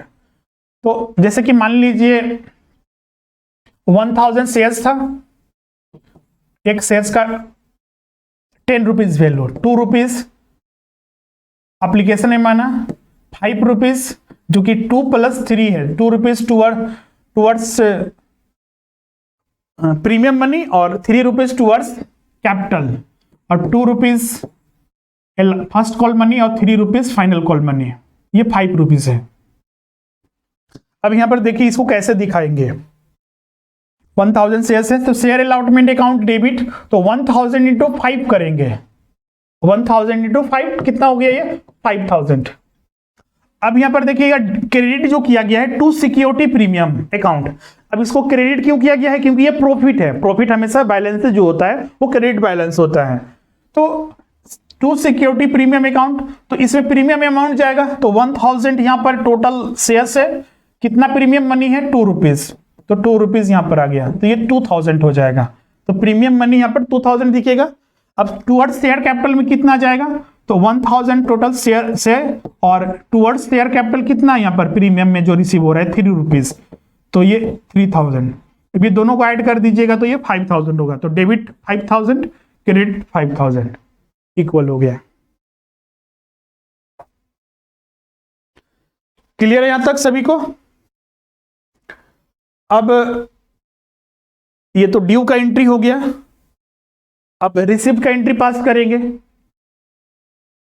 Receipt का एंट्री में सेम होगा जैसा कि एट पार पर पास किए थे, क्योंकि यहां पर ही तय किया जाएगा कि टूवर्ड्स शेयर कैपिटल कितना है और टूवर्ड्स सिक्योरिटी प्रीमियम कितना है। अब पेमेंट मिला, बैंक में आया, बैंक में 5000 रुपया ही आएगा और अलॉटमेंट मनी में 5000 चला जाएगा। इसमें थोड़े, अगर एक शेयर होल्डर से हमें पेमेंट मिलेगा, थोड़े उसको पता है कि, मतलब उसको पता है कि हम कितना दे रहे हैं, लेकिन वहां पर तो डिवीजन उसको करने की जरूरत नहीं है। उसको 5000 देना है मतलब देना है, उसको डिवीजन करने की क्या जरूरत, वो तो कंपनी को डिवीजन करने की जरूरत है, क्योंकि इसका स्पेसिफिक अलग अलग उपयोग होगा। इसीलिए देखिएगा रिसिप्ट के समय सिक्योरिटी प्रीमियम अकाउंट को नहीं दिखाते हैं। बहुत सारे छात्र इससे पूछते हैं सर कि रिसिप्ट के समय क्यों नहीं दिखाते हैं, तो कारण यही है क्योंकि जो शेयर होल्डर से पेमेंट रिसीव होगा उसको, उसका क्या मतलब, कंपनी को इससे है कि अलग अलग इसका एडजस्टमेंट करना। इसीलिए यहां पर ही हम लोग दिखाते हैं, ड्यू के एंट्री के समय, रिसिप्ट के एंट्री के समय सिक्योरिटी प्रीमियम अकाउंट को नहीं दिखाते हैं। क्लियर है। तो यहीं पर एक चेंजेस आता है एट पार के, और बाद में जो एप्लीकेशन कॉल मनी होगा सेम होगा जैसा एट पार पर था। वही आपका ड्यू का एंट्री पहले होगा, फिर रिसिप्ट का। अगर हम फर्स्ट कॉल मनी अगर हम बात करें एट प्रीमियम पर, तो सेम जनरल एंट्री होगा। फर्स्ट कॉल मनी जो अकाउंट जो होगा आपका debit, share capital account credit, फिर bank account debit to first call account, फिर फाइनल कॉल अकाउंट का फिर उसी तरह का होगा, सेम होगा। तो ये जितना भी एट पार पर था और एट प्रीमियम पर था वो पूरा कंप्लीट होता है। और इसमें खासकर जो प्रीमियम मनी का यूटिलाइजेशन है उसको आपको ध्यान में रखना है। प्रीमियम मनी का किस तरह से ट्रीटमेंट करेंगे, सेक्शन 52 सबसेक्शन 2 में ये बताया भी गया है। तो यहां तक किसी को डाउट है, कुछ पूछना चाहते हैं तो आप यहां पर पूछ सकते हैं। अब अगला जो है वो थर्ड डिस्काउंट है। डिस्काउंट पर तो हमको पढ़ने की अब जरूरत यहां पर नहीं है जनरलाइज करने की कि डिस्काउंट पर प्रोहिबिटेड है, मना करता है। सेक्शन 53 था शायद ना, हाँ 53 था, सेक्शन 53 के अकॉर्डिंग यहां पर वो प्रोहिबिटेड है। हाँ सेक्शन 54 इसका एक एक्सेप्शन है। सेक्शन 54 जो है स्वेट इक्विटी शेयर्स। अब ये स्वेट इक्विटी शेयर्स क्या होता है, जो अपने कंपनीज के इंप्लॉइज जो हो गए, डायरेक्टर हो गए, उनको जो इशू किया जाता है उसी को स्वेट इक्विटी शेयर्स इशू कहते हैं। तो वो डिस्काउंट पर एक सीधा सा कॉन्सेप्ट ये है कि घर के आदमी को सस्ते दाम पर नहीं बेचेंगे। जैसे कि एक दुकान ले लीजिए, अपने घर में होता है, एक ग्राहक को पब्लिक में बेचते हैं तो प्रॉफिट कमाते हुए बेचते हैं और एक सही दाम लेते हैं उससे, लेकिन घर के आदमी को देते हैं तो कभी लॉस में भी दे देते हैं या फिर सेम दाम पर दे देते हैं। वही कॉन्सेप्ट यहाँ पर लागू किया गया कि चूंकि इंप्लॉइज और डायरेक्टर जो होते हैं वो कंपनी के होते हैं, तो इसीलिए वहां पर डिस्काउंट का एक प्रावधान रखा गया है, बाकी जगह से हटा दिया गया है। तो पहला पॉइंट, दूसरा पॉइंट, तीसरा पॉइंट, इसमें सेक्शन भी याद रखिएगा। सेक्शन 54 मना करता है, 53 मना करता है और 54 जो है वो एक एक्सेप्शन बताता है कि हाँ यहां पर डिस्काउंट के रूप में इशू कर सकते हैं। अगर कोई कंपनी अगर ऐसा पब्लिक के बीच में करती है तो वो वाइड माना जाएगा, वाइड एब इनिशियो, क्योंकि ये शुरू से ही गलत है, इलीगल है। अगर मान लीजिए कोई कंपनी ऐसा करती है तो उसको यहां पर पेनाल्टी और जो बोर्ड ऑफ डायरेक्टर जो इसमें होंगे उसको इंप्रीमेंट मतलब जेल भी हो सकती है। उसके लिए क्या है penalty, punishable with fine which shall not be less than 1 lakh rupees, कम से कम 1 लाख रुपया का उनको पर फाइन लगेगा, बट विच में extend to 5 lakh rupees, 1 lakh से 5 लाख रुपया तक का फाइन लगेगा। एंड एवरी ऑफिसर्स, मतलब जो ऑफिसर्स में इन्वॉल्व होगा डिस्काउंट पर शेयर्स इशू करने में, who is default shall be punishable with imprisonment for a term which may be extend to 6 months, 6 month तक का imprisonment हो सकता है, और फाइन भी लगेगा with fine which shall not be 1 lakh rupees but which may extend to 5 lakh rupees और both. तो पहला किसके लिए था, वो कंपनी भी एक आर्टिफिशियल पर्सन है, तो कंपनी को तो जेल नहीं हो सकता है क्योंकि वो आर्टिफिशियल पर्सन है, तो उस पर एक पनिशेबल ऑफेंस लगाया जा सकता है, जुर्माना लगाया जा सकता है, तो 1 लाख रुपया से 5 लाख रुपया के बीच में। और जो ऑफिसर इसमें इन्वॉल्व होगा उनको 6 मंथ तक का इंप्रिजमेंट हो सकता है और 1 लाख रुपया से 5 लाख रुपया तक का उनको पनिशेबल होगा, या फिर दोनों हो सकता है, दोनों में से कोई एक या दोनों हो सकता है। अगर ज्यादा बड़ा अगर जुर्म है तो मतलब कि दोनों हो सकता है। स्वेट इक्विटी शेयर्स में ऐसा कर सकते हैं। तो स्वेट इक्विटी शेयर्स क्या होता है उसको डिफाइन किया गया है, shares issued by a company to its director और एम्प्लॉइज एट अ डिस्काउंट और for a consideration other than cash. Clear है यहां तक? तो अभी तक हमने क्या डिस्कस किया, इशू ऑफ शेयर्स, मतलब शेयर्स इशू कैसे करते हैं, application money, allotment money, call money क्या होता है, तो इंस्टॉलमेंट है ये सारे, फिर in cash, consideration other than cash, अभी हम लोग कैश के ऊपर चर्चा कर रहे हैं, एट पार, एट प्रीमियम और एट डिस्काउंट। एट पार और प्रीमियम जनरलाइज करेंगे क्योंकि वो एलिजिबल हैं, डिस्काउंट प्रोहिबिटेड है सेक्शन 53 और सेक्शन 54 में स्वेट इक्विटी शेयर्स। सेक्शन 52 जो सिक्योरिटी प्रीमियम है उसका यूटिलाइजेशन कहां कहां करना है। एक यहां पर देखिएगा बीच बीच में बता रहे थे, जैसे कि कंपनी ने अपना शेयर्स इशू किया 1000, अब इसको एप्लीकेशन कितना आएगा, ये तो जरूरी नहीं कि एग्जैक्टली नंबर ऑफ जो लोग हैं वो उतना ही अप्लाई करेंगे जितना शेयर्स हैं। 3 केस हो सकता है यहां पर, या तो अंडर सब्सक्रिप्शन हो सकता है, कंपनी ने एक 1000 इशू किया, 1000 से कम एप्लीकेशन आया, इसी को अंडर सब्सक्रिप्शन कहते हैं। फुल्ली सब्सक्रिप्शन हो सकता है, 1000 ही इशू किया गया, 1000 ही सब्सक्रिप्शन आया एग्जैक्ट। ओवर सब्सक्रिप्शन मतलब कि 1000 से ज्यादा एप्लीकेशन आ चुके हैं, कंपनी के पास शेयर से 1000 लेकिन आ रहा है 1200, 1500, 2000, इस तरह से एप्लीकेशन आ चुके हैं। पहला और दूसरा केस में तो कोई दिक्कत नहीं है, अंडर सब्सक्रिप्शन है, मान लीजिए 1000 शेयर्स कंपनी ने इशू किया, एप्लीकेशन आया 900 शेयर्स के लिए, तो कोई दिक्कत नहीं है, धूमधाम से कंपनी अपना शेयर्स को अलाउट कर देगी।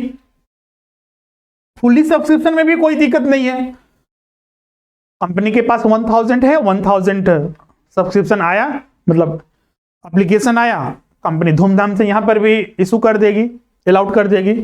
लेकिन जब ओवर सब्सक्रिप्शन की बात आती है वहां पर क्या होगा? कंपनी के पास सेल्स है 1000, एप्लीकेशन रिसीव हो रहा है 1500 शेयर्स के लिए। इस कंपनी का डिमांड शेयर्स का ज्यादा है तो एप्लीकेशन ज्यादा रिसीव है, तो 1500 शेयर्स के लिए एप्लीकेशन रिसीव हो गए, लेकिन कंपनी के पास तो 1000 है। तो इसी सिचुएशन को कैसे हैंडल करेगी कंपनी? तो कंपनी जब ओवर सब्सक्रिप्शन में अगर हम बात करें तो ओवर सब्सक्रिप्शन में कंपनी के पास दो रास्ते होते हैं। दो रास्ते हैं, क्या ये कर सकती है? तो कंपनी मान लीजिए जो एग्जांपल है उसी के आधार पर लेके चल रहे हैं। यहां पर जैसे एग्जांपल लिया हुआ है कि कंपनी ने 20,000 शेयर्स इशू किया, 100 रुपया एक शेयर्स का वैल्यू है, सब्सक्रिप्शन कितना है? 25,000 रिसीव हुआ है। तो कंपनी के पास पहला रास्ता यह है कि कंपनी के पास जितना शेयर्स है 20,000 शेयर्स है, 20,000 अलाउड कर दे, 5,000 रिजेक्ट कर दे। रिजेक्ट करने का मतलब क्या हुआ कि 5,000 जो एक्स्ट्रा रिसीव हुआ उनका एप्लीकेशन मनी वापस कर दिया जाए। वापस करके कंपनी बोलती है कि नहीं, हम जितना इनिशियल में जो जैसे फर्स्ट कम जो पहली जो एप्लीकेशन आया पहले हम उसकी को अलाउड कर देंगे, बाद में जो एप्लीकेशन आया हम उसको रिजेक्ट कर देंगे, उनको वापस कर दिया।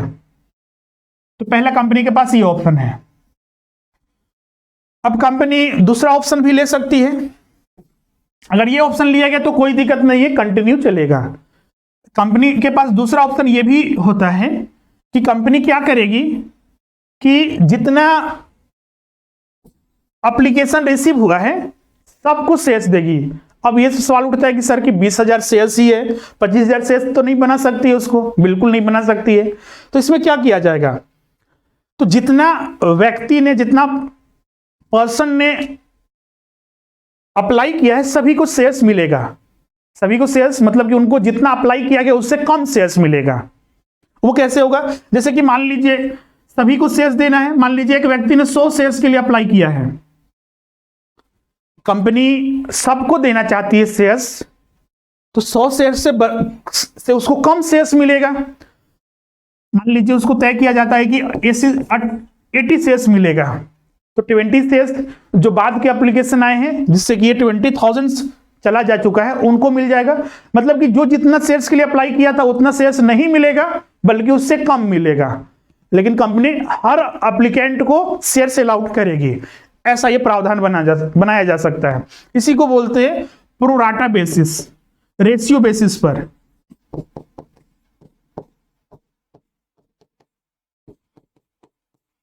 प्रोराटा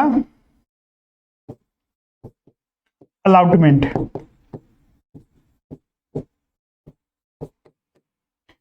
अब इसमें कैसे अप्लाई करते हैं उसको देखिए। पहला तो ये होगा रिजेक्ट कर देगा,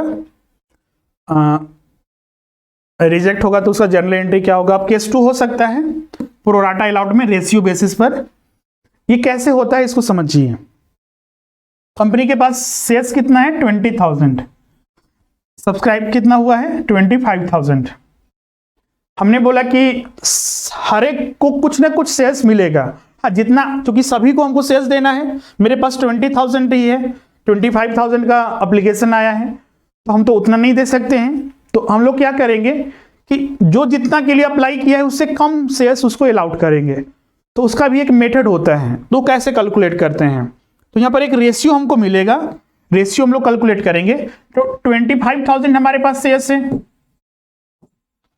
25,000 एप्लीकेशन आया है शेयर्स के लिए और 20,000 मेरे पास शेयर्स हैं। तो यहीं पर एक रेशियो मिल जाएगा। ये कितना होगा आपका? और 5 का 20, हाँ, 5:4। 5:4 का एक रेशियो आया। तो मतलब कि ये 5:4 का रेशियो क्या बता रहा है? ये बता रहा है कि जिस व्यक्ति ने 5 शेयर्स के लिए अप्लाई किया होगा उसको 4 शेयर्स ही दिया जाएगा, तभी ये पॉसिबल है। जैसे कि हमने बोला ना कि कुछ ना कुछ सभी को शेयर्स मिलना ही चाहिए इस बेसिस में, प्रोराटा बेसिस में।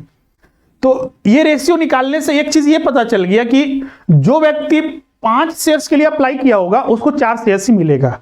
वही चीज यहां पर लिखा हुआ, it means if the application receive for 5 shares only 4 shares will be allotted. तो इसको कैसे कैलकुलेट करते हैं, जैसे कि मान लेते हैं एग्जांपल हम लेते हैं कि मिस्टर ए ने 100 शेयर्स के लिए अप्लाई किया था। जब प्रोराटा बेसिस पर इसको अलॉटमेंट किया जाएगा तो इसको कितना शेयर्स ओरिजिनली अलाउट किया जाएगा। अप्लाई तो 100 शेयर्स के लिए किया था, लेकिन 100 शेयर्स तो अब नहीं मिलेंगे क्योंकि प्रोराटा बेसिस पर यहां पर चल रहा है। तो कंपनी इसको शेयर्स जो अलाउट करेगी 5 शेयर्स के बदले 4 शेयर्स, तो यहां पर 100 शेयर्स के बदले कितना अलाउट होगा, तो 100 शेयर्स के बदले 4/5, 100 इंटू 4/5। तो अगर इसको हम सॉल्व करें तो ये 80 शेयर्स होगा। प्रोराटा बेसिस में 100 शेयर्स के लिए अप्लाई किया था, तो वैसे सिचुएशन में इसको 80 शेयर्स ही अलाउड किया जाएगा। क्लियर यहां तक सभी को? अब इसको जनरलाइज करना है तो जनरलाइज वही उसी तरह से होगा। अब बोलिए सर कि एप्लीकेशन में तो उसने मनी में कितना दिया होगा, 100 शेयर्स के लिए उसने पेमेंट किया होगा। 100 शेयर्स के लिए 100 रुपीज एक शेयर्स का वैल्यू था, 100 रुपीज। मान लीजिए एप्लीकेशन में 20 रुपया था, 30 रुपया अलॉटमेंट में, 20 रुपया फर्स्ट कॉल मनी और 30 रुपया final call money. Mister A ने 100 शेयर्स के लिए अप्लाई किया होगा और 100 शेयर्स पर उसने 20 रुपया पेमेंट किया होगा, तो टोटल कितना हो गया, 2000 उसने पेमेंट किया, लेकिन उसको तो 80 शेयर्स ही मिला। तो 80 इंटू 20, उसको तो 1600 ही पेमेंट करना था, 400 तो एक्स्ट्रा उसके पास कंपनी के पास आ गया। तो कंपनी के पास ऑप्शन होता है, अपने शेयर होल्डर को इन्फॉर्म कर दें कि आपको 80 शेयर से अलाउड किया गया है, आपका एक्स्ट्रा अमाउंट मेरे पास 400 है। कंपनी या तो उसी वक्त उसको रिफंड कर देगी या फिर अगले जो मनी रिसीव करेगी कंपनी उसके लिए एडजस्ट करती है। तो अगर एडजस्ट करती है तो यहां पर कॉल्स इन एडवांस आपको यहां पर दिखने लगेगा। याद कीजिए एट पार पर एट प्रीमियम पर जो हम पास कर रहे थे तो ड्यू का एंट्री एप्लीकेशन के समय पास कर रहे थे। Share application account debit to share allotment account to share calls in advance account. अब यहां पर इसको क्यों दिखाया गया है, क्योंकि यहां पर इसका एडजस्टमेंट जो 400 एक्स्ट्रा जो है इसका एडजस्टमेंट किया जा रहा है। क्लियर है? और अगर इसको रिफंड कर देगी, मान लीजिए एडवांस है उसको रिफंड कर देगी, तो सीधा सा share application account to bank account चला जाएगा। और एक रिजेक्शन वाला भी था ना, एक रिजेक्ट मतलब कि प्रोराटा बेसिस पर हम नहीं चलेंगे, हम जितना भी एक्स्ट्रा रिसीव हुआ है उसको हम रिजेक्ट कर देंगे। तो यहां पर सीधा सा share application account debit to bank account. Clear है? तो ये पूरा प्रोराटा का कॉन्सेप्ट था ओवर सब्सक्रिप्शन के केस में। क्लियर है? वही चीज यहां पर लिखा हुआ है सरप्लस मनी, मतलब कि 2000 की जगह उसको तो 1600 का ही शेयर्स मिला, तो 400 यहां पर एक सरप्लस दिख रहा है, तो ये एडवांस हो गया। तो कंपनी के पास दोनों ऑप्शन है, surplus money exceeding the due on allotment should be refunded to the allottees, however the company में transfer to this to calls in advance account if a. Calls in advance account में तभी इसको शामिल कर सकती है जब acceptance of call in advance is permitted by the company's articles.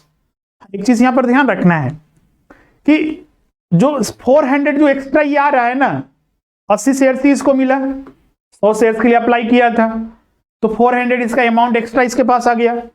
अगर कंपनी के आर्टिकल ऑफ एसोसिएशन में ये परमिसेबल है कि किसी भी शेयर होल्डर का हम जो एडवांस मनी है उसको रख सकते हैं, तब कंपनी ऐसा कर सकती है। और इसका ये कंसेंट भी लेना पड़ेगा एप्लीकेंट का, जैसे कि सूचना दिया जाएगा मिस्टर ए को कि आपको 100 शेयर्स के बदले 80 शेयर्स ही मिल रहा है, तो एक्स्ट्रा जो सरप्लस अमाउंट है उसको क्या करना है। अगर ये परमिसेबल है तो रख लेगा। The consent of the applicant has been taken either by a separate letter or by inserting a clause in the company prospectus. Clear है? तो ये ओवर सब्सक्रिप्शन का पूरा कॉन्सेप्ट था। इसमें आप किसी को यहां तक डाउट है किसी को तो पूछ लीजिएगा। तो अभी तक हमने आज के सेशन में क्या क्या डिस्कस किया?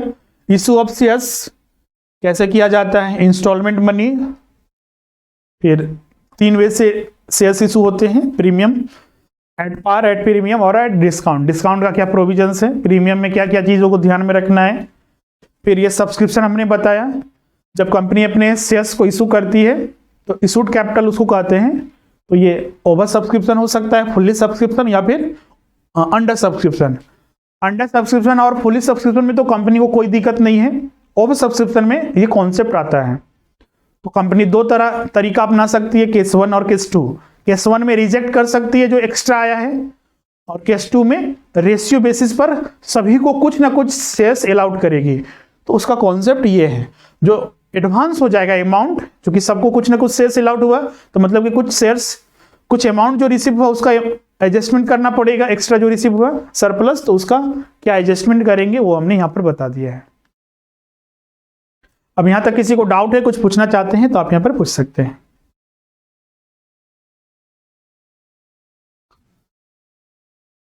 अब इसमें एक कॉन्सेप्ट आता है, जैसे कि यहां पर कॉल्स इन एडवांस है, यहां पर दिख रहा है कॉल्स इन एडवांस। तो ये कॉल्स इन एडवांस यहां पर भी दिख सकता है, और बाद में कंपनी ने अगर अलॉटमेंट मांगा तो अलॉटमेंट के समय भी कभी कभी मेंबर जो होते हैं, अलॉटमेंट के समय 1000 मांगा गया और मेंबर ने 1500 पेमेंट कर दिया, तो कंपनी अगर परमिसेबल है आर्टिकल्स ऑफ एसोसिएशन के तहत तो एडवांस रख सकती है, अदरवाइज को रिफंड करना पड़ेगा। मान लीजिए कंपनी ने रख लिया कॉल्स इन एडवांस, तो उसका क्या करना होगा? कॉल्स इन एडवांस कंपनी के लिए एक तरह से लाइबिलिटी है, वो कैपिटल के टूवर्ड्स में भी नहीं होता है, और कॉल्स इन एडवांस जब तक कि उसका एडजस्टमेंट नहीं हो जाता है, कंपनी को इंटरेस्ट उस पर पे करना होता है, तो इंटरेस्ट उसके लिए एक एक्सपेंसेस होगा। एक इसमें कॉल्स इन एरियर का भी कॉन्सेप्ट आता है, लेकिन इसको अब हम लोग अगले क्लास में डिस्कस करेंगे।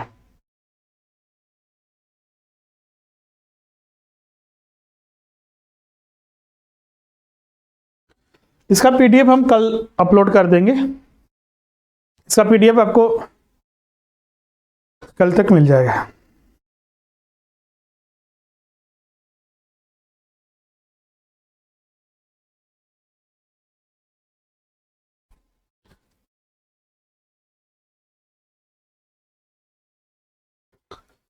क्लियर है यहां तक सभी को?